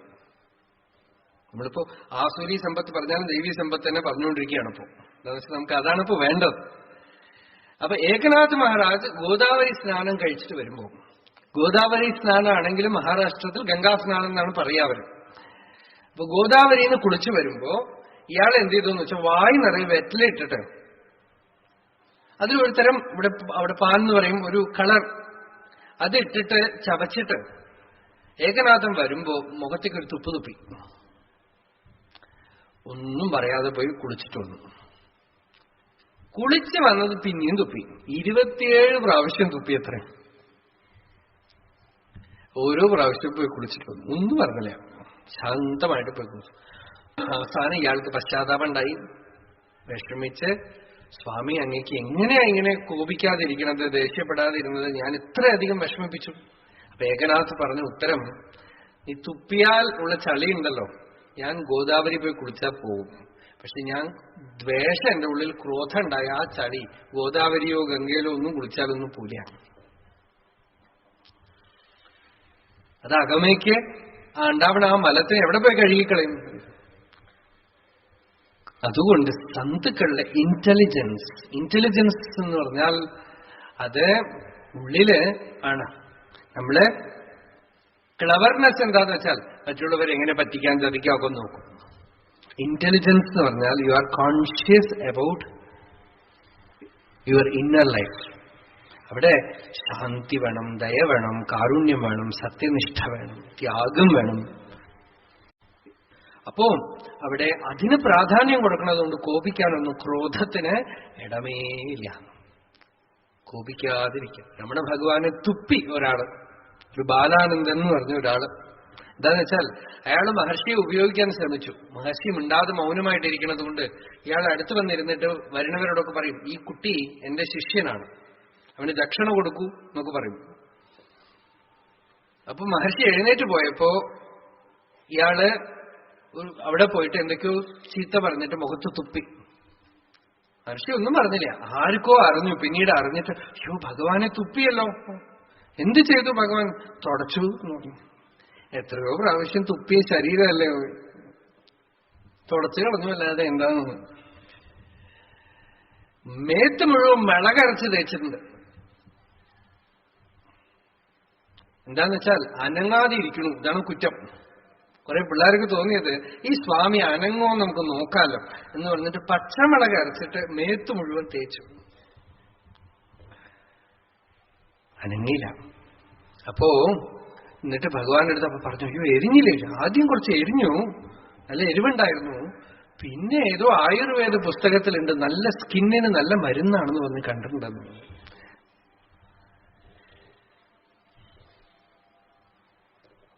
കള്ളിപ്പാലെന്ന് പറഞ്ഞിട്ടൊരു പാലുണ്ട് ചെടിയുടെ, അത് കണ്ണിലൊഴിച്ചാൽ കണ്ണു പോകും. അതെടുത്ത് ഒഴിക്കാനൊക്കെ നിന്നു. എല്ലാ കാലത്തിനും വേറെ ആരോ ഒന്നും തടസ്സം ചെയ്തു. ഇങ്ങനെയൊക്കെ ഉള്ളവരൊക്കെ, എന്തിനാ ഇങ്ങനെയുള്ളവരൊക്കെ? വിളക്കിന്റെ അടുത്ത് തന്നെ ഇരുട്ടുണ്ടാവും. കണ്ടിട്ടൊന്നുമില്ല. വിളക്കിന്റെ നേരെ ചോട്ടിൽ നോക്കിയാൽ ഇരുട്ടുണ്ടാവും.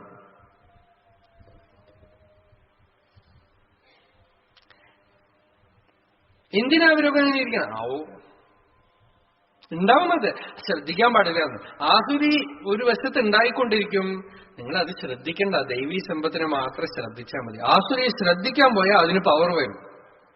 ഈ ബാലിയുടെ നേരെ നിന്നാൽ നമ്മളുടെ ബലമൊക്കെ ബാലിക്ക് പോകുന്നു പറയണ പോലെ ആസുരിയെ ശ്രദ്ധിച്ച അതിന് ജീവൻ വന്നു പോകും. അതുകൊണ്ട് ക്രോധ, പാരുഷ്യം, പരുഷമായ വാക്കുകൾ പറയാ, കഠിന വചനം പറയാ. അല്ലേ, നമുക്ക് വാക്ക് ഈശ്വരൻ തന്നിട്ടുണ്ട്, മധുരമായിട്ട് പറയാലോ. സത്യം ബ്രൂയാത്, പ്രിയം ബ്രൂയാത്. ചിലർക്കുണ്ട് നല്ല ഹൃദയമായിരിക്കും, പക്ഷെ വാക്ക് പരുഷമായിട്ടേ വരും. ഒരു ഡോക്ടർ ഉണ്ടായിരുന്നു, അദ്ദേഹത്തിനടുത്ത് പേഷ്യൻസ് പോകാൻ പേടിക്കും. എന്താന്ന് വെച്ചാൽ പരുഷവചനം. ഭാഷയെന്ന് പിടിച്ചിട്ട് ചേർത്ത് പറയും. ഇതിൽ പോയിട്ട് ഡോക്ടറെ വല്ലാത്ത കുരയ്ക്കാൻ നീ എന്താ നായാണോ, ചുമക്കണോന്ന് പറയൂ എന്ന് പറയും. നല്ല പനി ഉണ്ടോന്ന് ഞാൻ പറയാം, നീ പറയണ്ട എന്ന് പറയും.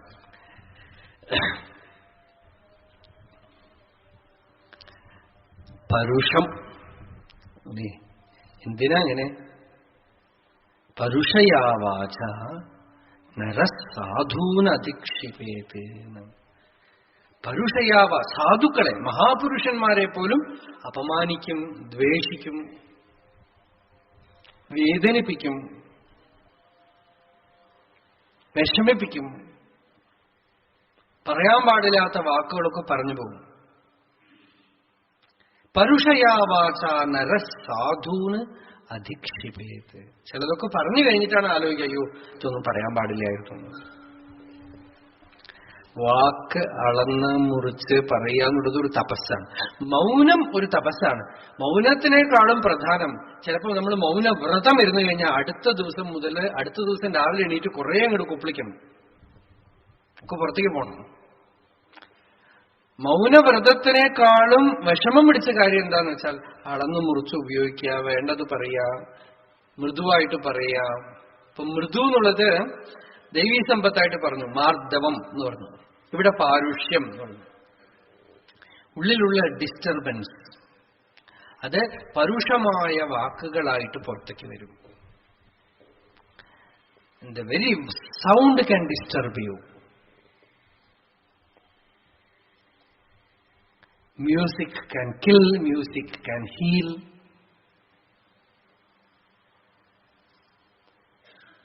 സംഗീതത്തിന് അത് പരുഷമായിട്ട് തീർന്നാൽ അതിനെന്തെങ്കിലും ഡിസ്റ്റർബൻസ് ഉണ്ടാക്കാൻ പറ്റും. സൗണ്ടിന് ചില ശബ്ദം കേട്ട് കഴിഞ്ഞാൽ നമുക്ക് ഡിസ്റ്റർബൻസ് ഉണ്ടാവും, ചില ശബ്ദം കേട്ട് കഴിഞ്ഞാൽ ശാന്തി ഉണ്ടാവും, ആനന്ദം ഉണ്ടാവും.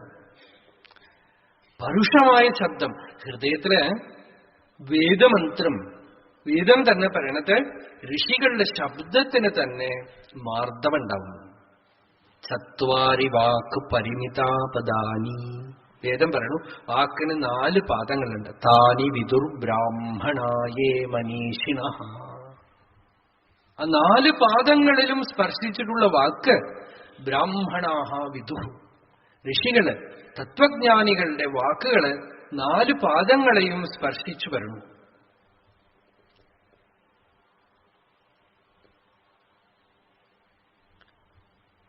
തുരീയം വാചോ മനുഷ്യാവദന്തി. സാധാരണ മനുഷ്യർ ഈ 4ാമത്തെ പാദം മാത്രമേ പ്രൊഡ്യൂസ് ചെയ്യാൻ പറ്റുള്ളൂ. ടേപ്പ് റെക്കോർഡർ ഒക്കെ പോലെ, CD ഒക്കെ പോലെ വെറും ഒരു ശബ്ദം മാത്രം. ഹൃദയത്തിൽ നിന്നും ഹനുമാൻ വന്ന് എന്റെ രാമായണം വരണം. രാമനെ കാണുമ്പോ ഹനുമാൻ ചോദിക്കാണ്, നിങ്ങൾ ആരാണെന്ന് ചോദിക്കാണ്. ഒരു മനോഹരമായ സന്ദർഭം. രാമനും ലക്ഷ്മണനും വരുന്നു. ഹനുമാൻ ഒരു വടുവേഷധാരിയായി വന്ന് നിന്നിട്ട് ചോദിക്കാണ്, ആരാണ് ഏട്ടൻ, ആരാണ് അനിയൻ എന്നറിയില്ല. അപ്പൊ രണ്ടുപേരെയും കൂടെ ചേർത്തിട്ടാണ് ചോദിക്കുന്നത്. രാജഋഷിദേവ പ്രതിമൗ താപസൗ സംശിതവ്രതൗ കഥം ദേശമിമം പ്രാപ്തൗ ഭവന്തൗ വരവർണിനൗ. നിങ്ങൾ രാജഋഷികളെ പോലെയുണ്ട്. യദൃച്ഛയേഹഗാം പ്രാപ്തോ ചന്ദ്രസൂര്യൗ. ഭൂമിയിലേക്ക് എതിർച്ചയാ വന്ന ചന്ദ്രനും സൂര്യനും പോലെയുണ്ട്. എങ്ങനെ ഈ കാട്ടില് കല്ലിലും ഉള്ളിലും നടന്നു വന്നു? ഇങ്ങനെ മധുരമായിട്ട് ചോദിക്കാം. ഹനുമാന്റെ ശബ്ദമാധുര്യം, വലിയ നവവ്യാകരണ പണ്ഡിതൻ, സംഗീതശാസ്ത്ര വിദ്വാൻ എല്ലാമാണ്. അപ്പൊ ആ ശബ്ദം കേട്ടിട്ട് ഭഗവാൻ പറയണു, എന്തൊരു ശബ്ദം എന്നാണ്. രാമൻ ആദ്യമായിട്ട് ആസ്വദിക്കുന്നത് എന്തൊരു ശബ്ദം. അത് ത്യാഗരാജസ്വാമി പറഞ്ഞു, നാഭി ഹൃത് കണ്ഠരസന. അവന്റെ വാക്ക് നാഭിയിൽ നിന്നും പുറപ്പെട്ട് ഹൃദയത്തിനെ സ്പർശിച്ച് പുറത്തു വരുന്നു. വാചം ഹൃദയഹർഷിണിയും, ഹൃദയത്തിനെ ആകർഷിക്കുന്നതായ വാക്ക്. ഇവനെ വെട്ടണമെന്ന് വാളുയർത്തിയ ആള് വാളിട്ട് നമസ്കരിക്കും.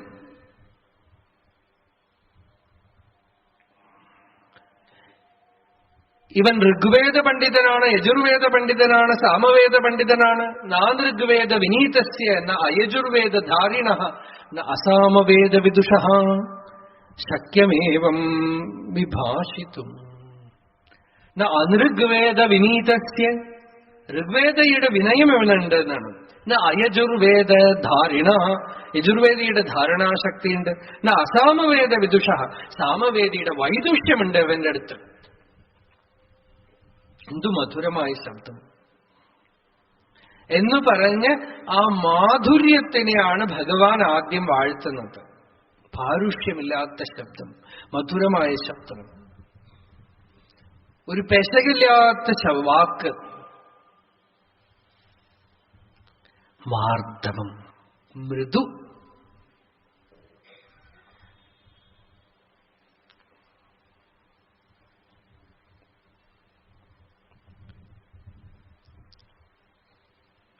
ക്രോധ പാരുഷ്യം ഏവച. പാരുഷ്യം ആസുരി സമ്പത്താണ്. മറ്റുള്ളവർക്ക് വിഷമുണ്ടാക്കുന്ന വാക്കുകൾ പറയാം, ആസുരി സമ്പത്താണ്. നമ്മളെ അറിയാതെ ചിലപ്പോ വാഗ്ദേവി അശുദ്ധമായാൽ ചിലത് വായിന്ന് ചാടി പുറപ്പെടും. കേൾക്കുന്ന ആളുകളുടെ ഉള്ളിൽ പെട്ടെന്ന് കല്ല് കടിക്കും, മനസ്സിൽ വിഷമുണ്ടാവും. ചിലപ്പോ ഉത്തമ വക്താക്കൾക്ക് പോലും അറിയാതെ ചില സമയത്ത് ഈ വാഗ്ദേവി പിഴച്ചാല് ഈ പാരുഷ്യം വന്നു പോകും.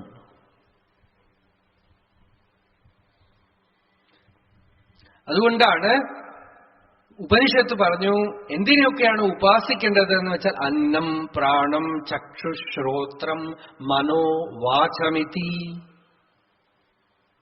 അന്നത്തിനെ ഉപാസിക്കണം എന്ന് വെച്ചാൽ ആഹാരം എങ്ങനെ കഴിക്കണം, എന്തു കഴിക്കണം, എത്ര ശുദ്ധമാക്കണം, എങ്ങനെ ചെയ്യണം, അതൊരു തപസ്. ഋഷികളുടെ തപസ്ഥാനം അമ്പലങ്ങളും പുസ്തകങ്ങളും ജപവും മാലയും മാത്രമൊന്നും ആയിരുന്നില്ല. അതൊക്കെ ഉണ്ടായിരുന്നുവെങ്കിൽ അത് മുഖ്യമായ തപസ് അന്നത്തിനെ ആദ്യം ഉപാസിക്കൂ, പ്രാണനെ ഉപാസിക്കൂ, ചക്ഷുസ് കണ്ണുകൊണ്ട് എന്തൊക്കെ കാണണമെന്നുള്ളത് ഉപാസിക്കൂ, ചെവി കൊണ്ട് എന്തൊക്കെ കേൾക്കണമെന്നുള്ളത് ഉപാസിക്കൂ, മനസ്സിൽ സങ്കല്പമണ്ഡലത്തിനെ ഉപാസിക്കൂ, വാക്കിനെ ഉപാസിക്കുന്നു.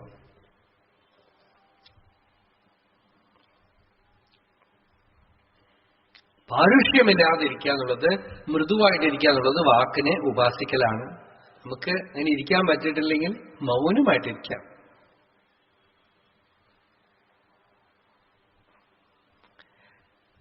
പറയാൻ സാധിക്കില്ലെങ്കിൽ മൗനമായിട്ടിരിക്കാം. പാരുഷ്യമേവ ച അജ്ഞാനം ച.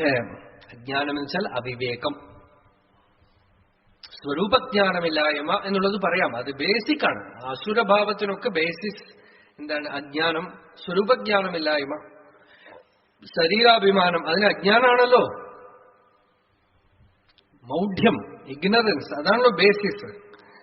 ഈ കമ്പ്യൂട്ടറിൽ ഒരു വൈറസ് കയറിയാൽ സിസ്റ്റത്തിനെ മുഴുവൻ തകരാറാക്കണമെന്ന് പറയണോ അല്ലേ? ഞാൻ വിചാരിച്ചു ആദ്യം ഏതൊരു പൂച്ച എന്തെങ്കിലും ഉള്ളിൽ കയറുമായിരിക്കും എന്ന് വെച്ചു. പിന്നെയാണ് പറയുന്നത് ഒരു റോങ് നോളജ്, ഒരു തെറ്റായ ഇൻഫർമേഷൻ ഉള്ളിൽ കയറിയാൽ മുഴുവൻ സിസ്റ്റം തകരാറാവണത് പോലെ ഉള്ളില് ഞാൻ എന്ന് പറഞ്ഞ ഒരാള് സെപ്പറേറ്റ് ആയിട്ടുണ്ട് എന്നുള്ളതാണ് വൈറസ്. ജീവം കൽപ്പയത്തെ പൂർവം തതോ ഭാവാൻ പൃഥക് വിധ. ആദ്യത്തെ കൽപ്പനയിൽ വന്ന പിഴവ് ഞാനെന്ന ഭാവമത് തോന്നായിക വേണമിഹ. അജ്ഞാനം എന്ന് പറഞ്ഞാൽ അതാണ്. ഞാൻ എന്താ ഒരു പ്രത്യേക ആള്. ഭഗവാൻ മഹർഷി പറഞ്ഞത് ഈ ഞാനുണ്ടെന്ന് കരുതിക്കൊണ്ട് ബ്രഹ്മാന്വേഷണം ചെയ്യുന്നത് കള്ളൻ തന്നെ പോലീസ് വേഷം കെട്ടി കള്ളനെ തെരയണ പോലെയാണെന്നാണ്. അവിടെ തന്നെ പഴച്ചു. അതുകൊണ്ട് ആദ്യം ഞാൻ എന്താണെന്ന് അന്വേഷിച്ച് നോക്കൂ. അതിന്റെ സ്വരൂപം എന്താണെന്ന് ആരാഞ്ഞു നോക്കുമ്പോ അത് തന്നെ അവിടെ കാണാനില്ല. പൊലിയും അഹന്ത പൊലിഞ്ഞു പൂർണ്ണമാകും.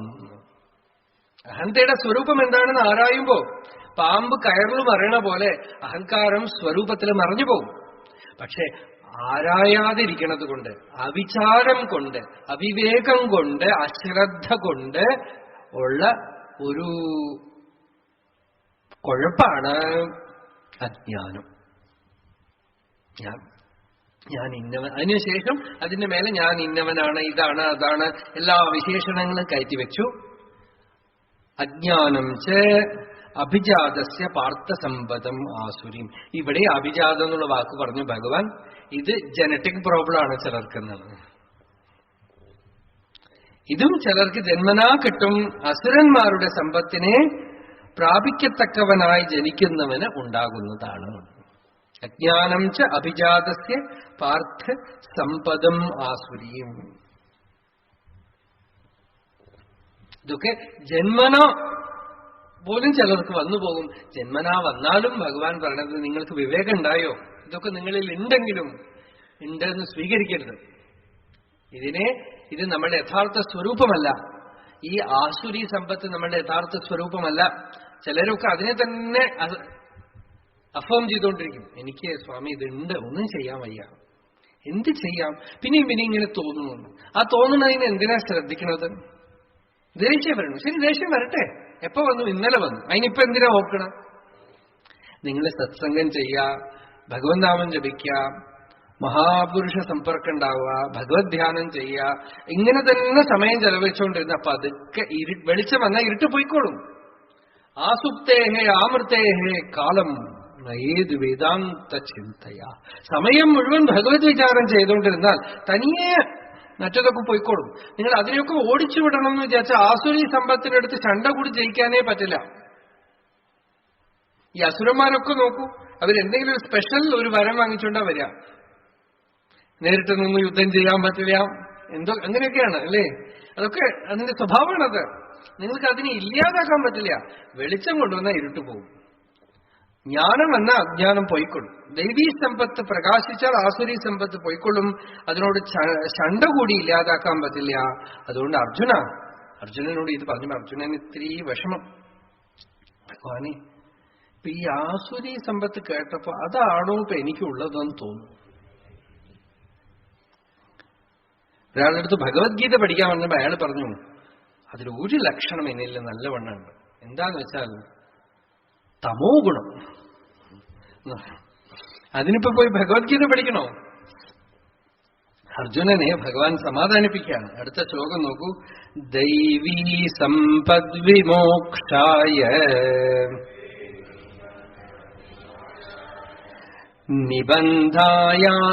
നിബന്ധായാസുരീമതാം മാ ശുചഃ സമ്പദം ദൈവീം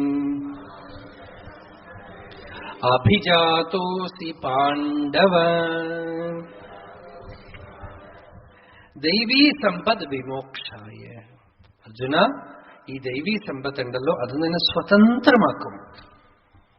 നീ സത്സംഗത്തിൽ ചേരാം, മഹാപുരുഷ സമ്പർക്കം ഉണ്ടാവട്ടെ, ഭഗവത് ധ്യാനം ചെയ്യാം, ദൈവീ ഗുണങ്ങളെ ആശ്രയിക്കാം. ഇതൊക്കെ ഉണ്ടെങ്കിൽ വിമോക്ഷായ. ആസുരി സമ്പത്ത് എന്ത് ചെയ്യും? നിബന്ധായ ആസുരീമത. അത് നിന്നെ ബന്ധിച്ചിടും, കെട്ടിയിടും. നിബന്ധായ ആസുരീമത, ഇതാണ് അതിന്റെ ലക്ഷണം. ഏത് സ്വതന്ത്രമാക്കുന്നു അത് ദൈവി, ഏത് കെട്ടിയിടുന്നു അത് ആസുരി. സ്വാതന്ത്ര്യം ആണ് ദൈവം, ബന്ധമാണ് ആസുരൻ. അതുകൊണ്ട് ദൈവീ സമ്പത്ത് വിമോക്ഷായ. ഈ ദൈവീ സമ്പത്തുകളൊക്കെ കൈക്കലാക്കിയാൽ നീ സ്വതന്ത്രനായി. പക്ഷെ എല്ലാവരിലും കുറച്ചു കുറച്ച് ആസുരി സമ്പത്ത് ഉണ്ടാവും. ഹിരണ്യകശിപു ഒരു ക്യാരക്ടറല്ല, എല്ലാവരിലും കുറച്ചു കുറച്ചുണ്ടാവും. അവരവരുടെ മക്കള് ഒരുപാട് ദൈവഭജനം തുടങ്ങിക്കഴിഞ്ഞാൽ കാണാം ഹിരണ്യകശിപു ഉണർന്നു വരും. അത് അവിടെ മാത്രമുള്ള ക്യാരക്ടറൊന്നുമല്ല അല്ലേ? നമ്മൾ കഥയൊക്കെ കേൾക്കുമെങ്കിലും നമ്മൾ പറയും മകനെ സൈക്കാട്രിസ്റ്റിന്റെ അടുത്ത് കൂട്ടിക്കൊണ്ടുപോകും. എന്താ കാര്യം? ഭാഗവതം വായിക്കണം. ഇപ്പൊ ഭാഗവതം വായിക്കേണ്ട വയസ്സാണോ? കുട്ടിക്ക് എന്തോ കുഴപ്പം പറ്റിയിട്ടുണ്ടാകും. ഹിരണ്യകശിപു ദ്വൗഭൂത സർഗോ, അതാണ് ഭഗവാന്റെ അടുത്ത ശ്ലോകം പറയാൻ വേണം. അതുകൊണ്ട് ഇത് ദൈവീ സമ്പത്ത്. കുട്ടിക്ക് ഭക്തി ഉണ്ടെങ്കിൽ പോഷിപ്പിക്കൂ. നാമസങ്കീർത്തനം ചെയ്യട്ടെ, ഭാഗവതം വായിക്കട്ടെ, ഗീത വായിക്കട്ടെ, സത്സംഗത്തിൽ ഇരിക്കട്ടെ. ഓരോ ജീവനും ഈ ലോകത്തിൽ വരുമ്പോൾ ഒരു പ്രാർത്ഥനയോടുകൂടിയാണ് വരുന്നത്. ഈ അച്ഛനും അമ്മയുടെ അടുത്ത് എനിക്ക് ഒരു സ്വാതന്ത്ര്യത്തിന് വഴി കാണിച്ചു തരുമോ എന്ന് ചോദിച്ചുകൊണ്ടാണ് വരുന്നത്. നമ്മൾ അവരെ പിടിച്ച് പിന്നെയും ഈ സംസാരത്ത് കൊണ്ടുപോയി ഇട്ടാൽ ആ ജീവൻ നമ്മളെ ശപിക്കും.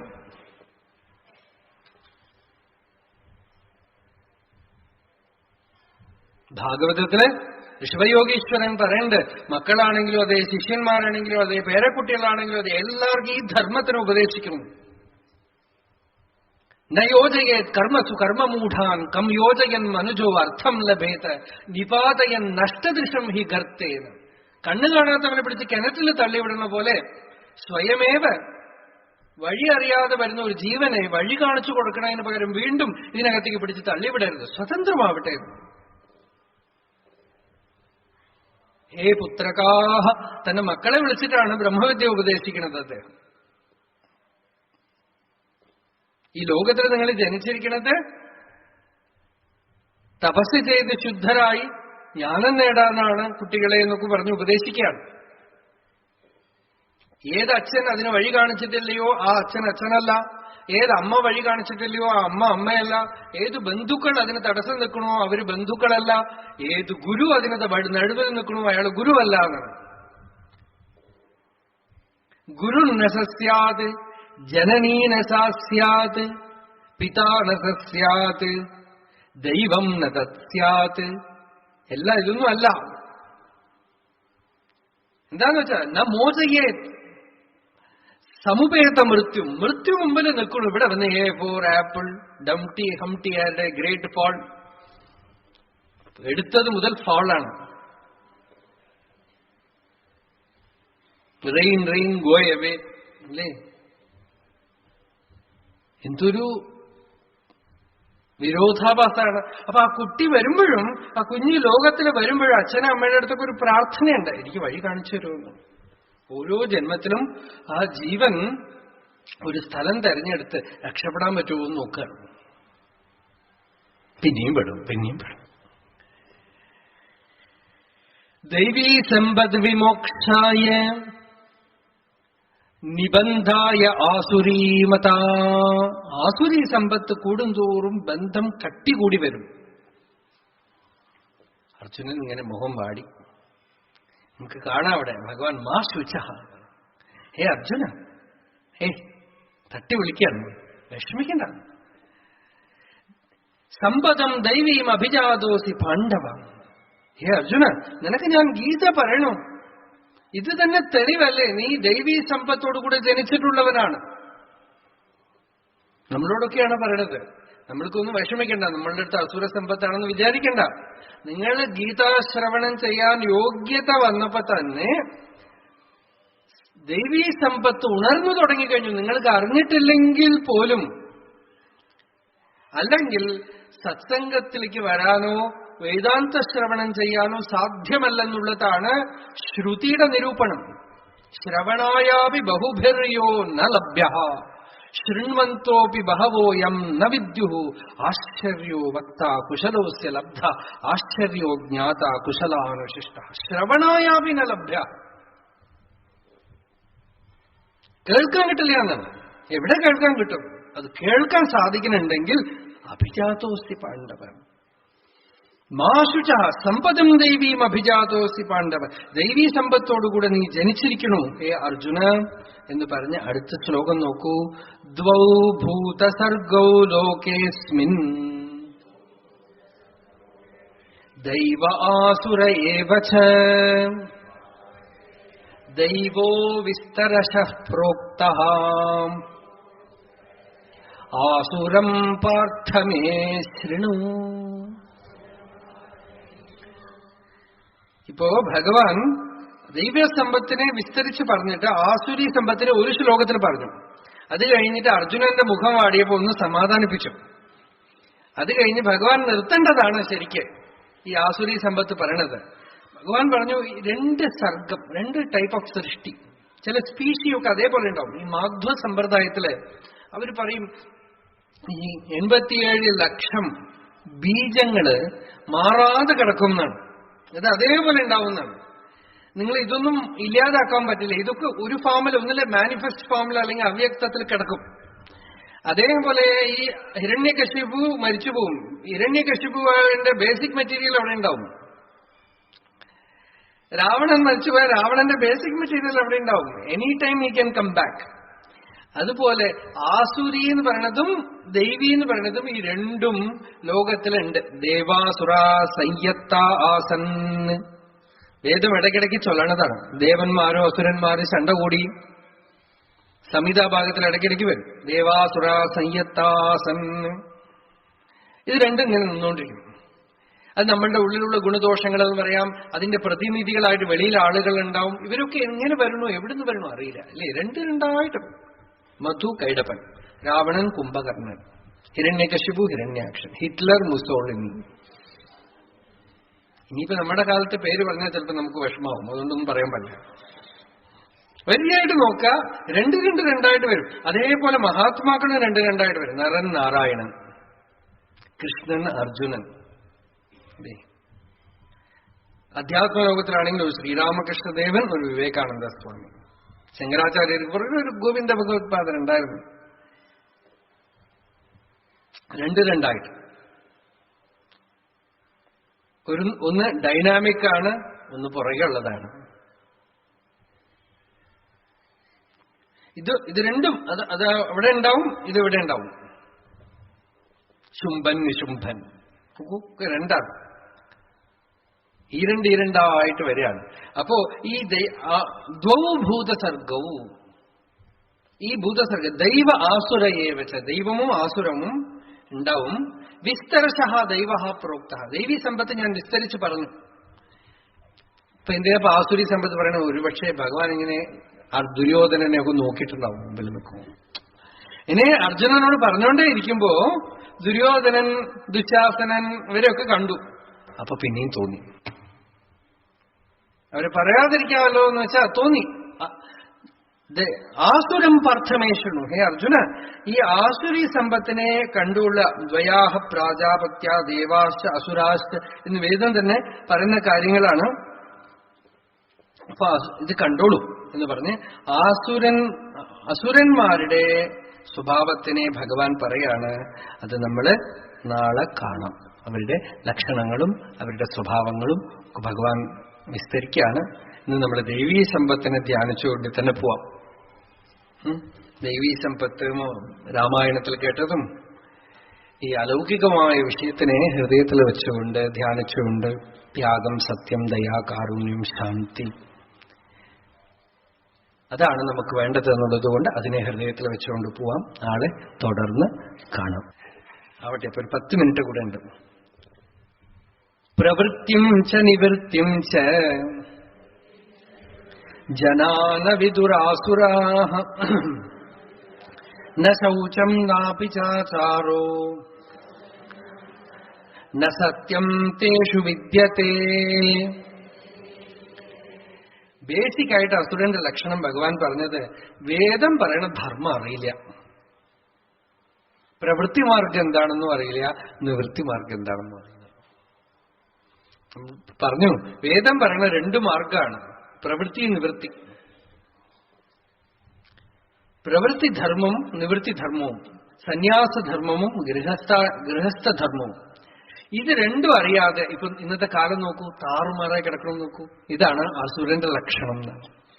നിവൃത്തിക്കാരൊക്കെ പ്രവൃത്തിയിലേക്ക് ഇറങ്ങും, പ്രവൃത്തിക്കാരൻ നിവൃത്തിയുടെ വേഷം കെട്ടും, കൊളായിട്ട് കിടക്കാം, കുഴപ്പം പിടിച്ച് കിടക്കാം.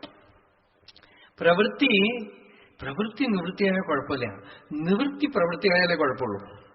പ്രവൃത്തി നിവൃത്തിയാവണത് നല്ല ലക്ഷണമായിട്ടാ പറയാം. എന്താണെന്ന് വെച്ചാൽ പ്രവൃത്തിയുടെ ലക്ഷ്യം തന്നെ നിവൃത്തിയാണ്. പ്രവൃത്തിരപി ധീരസ്യ നിവൃത്തി ഫലദായിനി നിവൃത്തിരപി മൂർഖസ്യ പ്രവൃത്തിരുപജായത്തെ. നിവൃത്തിധർമ്മം എന്ന് പറയുന്നത് എല്ലാത്തിനും വിട്ടുപോകുന്നതാണ്. ഗീതയുടെ ലക്ഷ്യം അതാണെന്നാണ് ശങ്കരാചാര്യ സ്വാമി പറഞ്ഞത്. ഗീത നിങ്ങൾക്ക് ബിസിനസ് മാനേജ്മെന്റ് ക്ലാസ് എടുക്കാൻ വേണ്ടിയിട്ടുണ്ടാക്കിയ ഗ്രന്ഥമൊന്നുമല്ല. സംസാരസ്യ അത്യന്ത ഉപരമലക്ഷണം ജ്ഞാനം സമസ്ത വേദാർത്ഥ സാര സംഗ്രഹഭൂതം. അപ്പോ അതറിയില്ല, പ്രവൃത്തി എന്താണെന്ന് അറിയില്ല. ഗൃഹസ്ഥ എന്ന് വെച്ചാൽ ചിലർ ധരിക്കുന്നത് ലൈസൻസ് ആണ്, എങ്ങനെ വേണമെങ്കിൽ ജീവിക്കാൻ. ഞങ്ങളൊക്കെ ഗൃഹസ്ഥന്മാരാണ്, ഞങ്ങൾക്ക് നുണ പറയാം, കള്ളം പറയാം, ചതിക്കാം, എന്ത് വേണമെങ്കിൽ ചെയ്യാം. സന്യാസികളോ അവരുടെ ധർമ്മം മറന്ന് ഗൃഹസ്ഥന്മാർ ചെയ്യേണ്ട കാര്യങ്ങളൊക്കെ ചെയ്യാൻ പുറപ്പെടുകയാണെങ്കിൽ, ലോകക്ഷേമപരമായ കർമ്മങ്ങളാണെങ്കിലും സന്യാസികൾക്ക് നിവൃത്തി മാർഗം വിട്ട്, അല്ലെങ്കിൽ സന്യാസാശ്രമം ആവശ്യമില്ല. തപോവന സ്വാമി ഒരിടത്ത് പറയണു, ഒരാൾ ചോദിക്കാണ്, സ്വാമി ഈ സന്യാസാശ്രമം എന്ന് പറഞ്ഞാൽ മിണ്ടാതിരിക്കാൻ പാടുവോ? അവരും ലോകത്തിൽ പ്രവൃത്തിയൊക്കെ ചെയ്യണ്ടേ? അപ്പോ തപോവന സ്വാമി പറഞ്ഞു, അതെന്തിനാപ്പോ? അതിന് സന്യാസാശ്രമം വേണ്ടല്ലോ, നിങ്ങൾ എന്തിനാ ആ വേഷം കെട്ടണം? നിങ്ങൾ ലോകത്തിൽ പ്രവർത്തിച്ചോളൂ, അതിനൊരു തെറ്റുമില്ല. ധർമ്മത്തോടുകൂടെ നിഷ്കാമ്യമായിട്ട് സേവ ചെയ്യാനായിട്ട് ഈ വസ്ത്രമോ ഈ വേഷമോ ഈ പേരോ ഒന്നും ആവശ്യമില്ല. നിങ്ങൾക്ക് ഈ ആശ്രമം, ഈ തുരീയാശ്രമം എന്ന് പറയുന്നത് സർവസംഘ പരിത്യാഗത്തിനും വേദാന്ത വിചാരത്തിനുമായി ലോകത്തിലെ പ്രവൃത്തിധർമ്മത്തിൽ നിന്ന് വിട്ടുപോവാനുള്ള ഒരു അനുമതി പത്രമാണ് ഈ നിവൃത്തി മാർഗം. വിഹിത കർമ്മണ വിധിനാ സംപരിത്യാഗ. അതുകൊണ്ട് ലോകപ്രവൃത്തി എന്തിനാ അവർക്ക്? അവരെ വേദാന്ത വിചാരം ചെയ്യണം, ആത്മധ്യാനം ചെയ്യണം, സദാ സ്വാധ്യായ പ്രവചന ധർമ്മങ്ങൾ ചെയ്യാം എന്ന് പറഞ്ഞു. അല്ല, അങ്ങനെയൊക്കെ ചെയ്താലേ നമുക്ക് ലോകത്തില് ആളുകളുടെ അടുത്ത് നല്ല പേര് കിട്ടുള്ളൂ എന്ന് പറഞ്ഞു അദ്ദേഹം. ഓ, അപ്പൊ സന്യാസി ലോകത്തിന് നല്ല പേര് കിട്ടാൻ വേണ്ടിയിട്ടാണല്ലേ സന്യാസം ചോദിക്കാ തപോവനസ്വാമി. ആട്ടെ, സന്യാസി ഇപ്പൊ വലിയ വലിയ ലോകക്ഷേമ പ്രവർത്തനങ്ങളൊക്കെ ചെയ്യണമെങ്കിൽ പണം എവിടെ? അത് ഗൃഹസ്ഥന്മാരുടെ കയ്യിലുണ്ട്, അവര് കൊടുക്കും. ഓ, അപ്പൊ പണമൊക്കെ ഗൃഹസ്ഥന്മാരുടെ ആണ്, അവർക്ക് നോക്കാൻ സമയമില്ലാത്തത് കൊണ്ട് സന്യാസിയെ ഏൽപ്പിക്കുകയായിരിക്കും.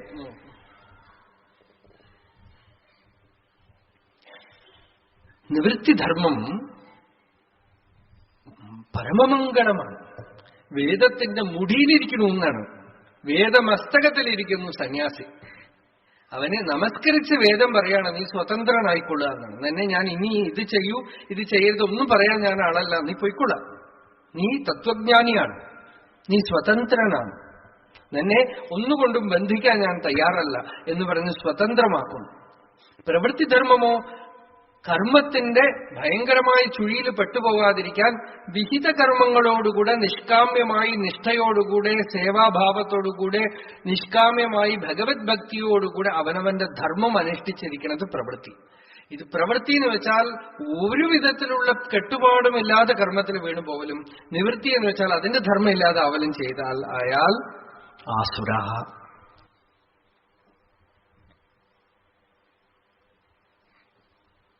ന ശൗചം, അവർക്കൊരു വൃത്തി ശുചിത്വമൊന്നുമില്ല.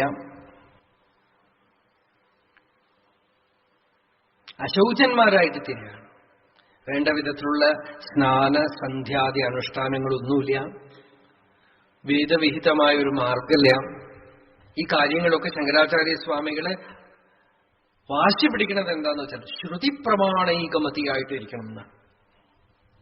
വേദം പറയണ വഴിയിൽ നിന്ന് അങ്ങോട്ട് കാല് വെക്കാൻ പാടില്ല എന്ന്.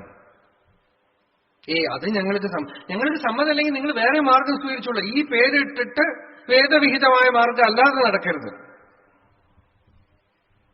നിങ്ങൾ വേറെ വഴി സ്വീകരിച്ചോളാം. ബൗദ്ധന്മാരെ പോലെയോ ജൈനന്മാരെ എങ്ങനെ വേണമെങ്കിലും വേദം വിധിച്ചു. ഈ സ്നാനം സന്ധ്യാജപം ഹോമം അനുഷ്ഠാനങ്ങള് തപസ് ഭഗവത് ഭക്തി സദാചാര നിഷ്ഠ ഇതോടുകൂടിയുള്ള ഈ ഒരു മാർഗത്തിൽ നിൽക്കാൻ കഴിഞ്ഞിട്ടില്ലെങ്കിൽ അശൗചം, ശുചിത്വമില്ല എന്ന് പറഞ്ഞു. ന സത്യം, സത്യവുമില്ല അവർക്ക്. ഹിപ്പോക്രസിയാണ്, മറ്റുള്ളവർക്ക് വേണ്ടിയാണ്. ന സത്യം തേഷു വിദ്യത്തെ, ലോകം നിലനിൽക്കുന്ന ധർമ്മത്തിന്, ധർമ്മം എന്ന് വെച്ചാൽ ലോകത്തിനെ ധരിക്കണത് എന്നാണ്, അതിലും അവർക്ക് രുചിയൊന്നുമില്ല. അവർക്ക് അവരുടെ സ്വാർത്ഥത മാത്രമേ ഉള്ളൂ. നോക്കൂ, അസത്യമപ്രതിഷ്ഠം തേ ജഗദാഹുരനീശ്വരം അപരസ്പരസംഭൂതം കിമന്യത് കാമഹൈതുകം. അസത്യം അപ്രതിഷ്ഠം, ഈ ലോകം അത് അസത്യം. അസത്യം എന്ന് വെച്ചാൽ അതിൽ സത്യത്തിൽ നിഷ്ഠമൊന്നുമല്ല. ഇപ്പോ അസത്യം എന്ന് വെച്ചാൽ വേദാന്തികൾ പറയണ പോലെ മിഥ്യാമായ എന്നുള്ള അർത്ഥത്തിലല്ല ഇവിടെ പറയണത്. അതായത് അതിന് സത്യമായ ഒരു അധിഷ്ഠാനമൊന്നുമില്ല. ഇതൊക്കെ മാറ്ററാണ്. ഇത് വെറും കെമിക്കൽസും ഫിസിക്കലായിട്ടുള്ള വസ്തുക്കൾ മാത്രമാണ്. വിവേകാനന്ദ സ്വാമി അടുത്ത് പറയണ്ടേ, if everything is molecule and atom, ഞാൻ അടുത്തുള്ള ആളുടെ കഴുത്തിൽ കത്തി വെച്ച അയാളുടെ സമ്പത്തൊക്കെ ഞാൻ എടുത്തത് കൊണ്ട് എന്താ തെറ്റ്? അല്ലേ? എല്ലാം വെറും ജഡമല്ലേ, ജഡപദാർത്ഥങ്ങളല്ലേ. ഈശ്വരനൊന്നുമില്ല, ത്യാഗമില്ല, ജീവിതത്തിനൊരു അർത്ഥമില്ല, ഒരു ഹയ്യർ ഐഡിയൽ ഒന്നുമില്ല. അപ്പൊ ജഗത്തെന്താ? അസത്യം, അപ്രതിഷ്ഠം, അതിനൊരു പ്രതിഷ്ഠയില്ല, ഒരു അധിഷ്ഠാനമില്ല. അനീശ്വരം, ഇതിന് പുറകിലൊരു ഈശ്വരനോ ഒരു മഹാവൈഭവം ഒരു മഹാശക്തി, സർവജ്ഞ സർവവിദ് യസ്യ ജ്ഞാനമയം തപഃ എന്ന് ശ്രുതി പറയുന്ന രീതിയിൽ അലൗകികമായ ഒരു സർവേശ്വരൻ ഇതിന് പുറകിലില്ല. പിന്നെ ഇതൊക്കെ എങ്ങനെയുണ്ട്? അപരസ്പര സംഭൂതം, സ്ത്രീ പുരുഷന്മാരുടെ അന്യോന്യ സംയോഗം കൊണ്ട് മാത്രം ഉണ്ടായതാണ്.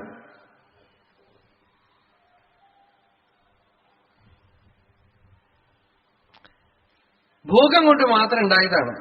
ഇതിന്റെ പർപ്പസോ കാമഹേതുകം, അവരവരുടെ ഭോഗം സുഖമായിട്ടിരിക്കണം. അന്യതിക്കും ഇതല്ലാതെ പോയി വേറെ എന്താ ഉള്ളത്? പലരും ചിലപ്പോ ഇതൊക്കെ പറയും അല്ലേ, എന്താ വേണ്ട, സുഖമായിട്ടിരിക്കുക, ഉണ്ണാ ഉറങ്ങാം. കിമന്യത് കാമഹൈതുകം, ഈ ദൃഷ്ടിയുണ്ടല്ലോ. അടുത്ത ശ്ലോകം നോക്കൂ. ഏതാം ദൃഷ്ടിമവഷ്ടഭ്യ നഷ്ടാത്മാനോൽപബുദ്ധയഃ പ്രഭവന്തി ഉഗ്രകർമാണഃ ക്ഷയായ ജഗതോ ഹിതാഃ. ഏതാം ദൃഷ്ടിം അവഷ്ടഭ്യ നഷ്ടാത്മാനോ അല്പബുദ്ധയഃ പ്രഭവന്തി ഉഗ്രകർമാണഃ ക്ഷയായ ജഗത അഹിത. ജഗത്തിന്റെ ഹിതം ചിന്തിക്കാത്ത ഇവര് ഈ ദൃഷ്ടിയെ വെച്ചുകൊണ്ട് നഷ്ടാത്മാന, ബുദ്ധി നഷ്ടപ്പെട്ടു പോയവര്, അവരുടെ സ്വരൂപം മറന്നുപോയവര് അല്പബുദ്ധികളായിട്ട് ഉഗ്രമായ കർമ്മങ്ങൾ ചെയ്യും. ഇപ്പൊ ടെററിസം ഒക്കെ എന്തിനാ ചെയ്യണം? ഒക്കെ പോയിട്ട് അവര് മരിച്ചു പോയാലും വേണ്ടില്ലേ ഇത്രയും ആളുകളെ കൊല്ലണം എന്നാണ്, ബോംബ് വെക്കണം. അല്പബുദ്ധയ ഉഗ്രകർമാണ, ജഗത്തിന് ഹിതമല്ലാത്തതൊക്കെ ചെയ്യും. ഇപ്പൊ സയന്റിഫിക്കായിട്ടും അതെ, ചിലതൊക്കെ ചെയ്യുന്ന സയന്റിസ്റ്റിന് അറിയാം ഇതുകൊണ്ട് വരുന്ന ആഫ്റ്റർ ഇഫക്ട് ചിലപ്പോൾ ദോഷമാണെന്ന് അറിഞ്ഞാൽ പോലും ചിലപ്പോൾ അവാർഡിന് വേണ്ടിയിട്ടോ അല്ലെങ്കിൽ പണത്തിന് വേണ്ടിയിട്ടോ ചെയ്തു. ഉഗ്രകർമാണ്. അതുകൊണ്ട് എന്താവുന്നു? ക്ഷയായ, ജഗത്തിനെ ക്ഷയിപ്പിക്കാനായിട്ട്. അഹിതാഹ, ഹിതമല്ലാത്ത കാര്യങ്ങളൊക്കെ ചെയ്യും, മംഗളമല്ലാത്ത കാര്യങ്ങളൊക്കെ ചെയ്യും എന്ന് പറയണു. തുടർന്ന് നമ്മൾ നടക്കണം. സർവേപി സുഖിനഃ സന്തു സർവേ സന്തു നിരാമയാഃ സർവേ ഭദ്രാണി പശ്യന്തു മാ കശ്ചിത് ദുഃഖഭാഗ് ഭവേത് യതോ മമാത്മാ ഭവസി ത്വമേവ തതോ ന വാച്യം മമ കിഞ്ചിദസ്തി യഥാ തവേഷ്ടം കുരു മാം തഥൈവ ത്വാം ആത്മനാഥം രമണം.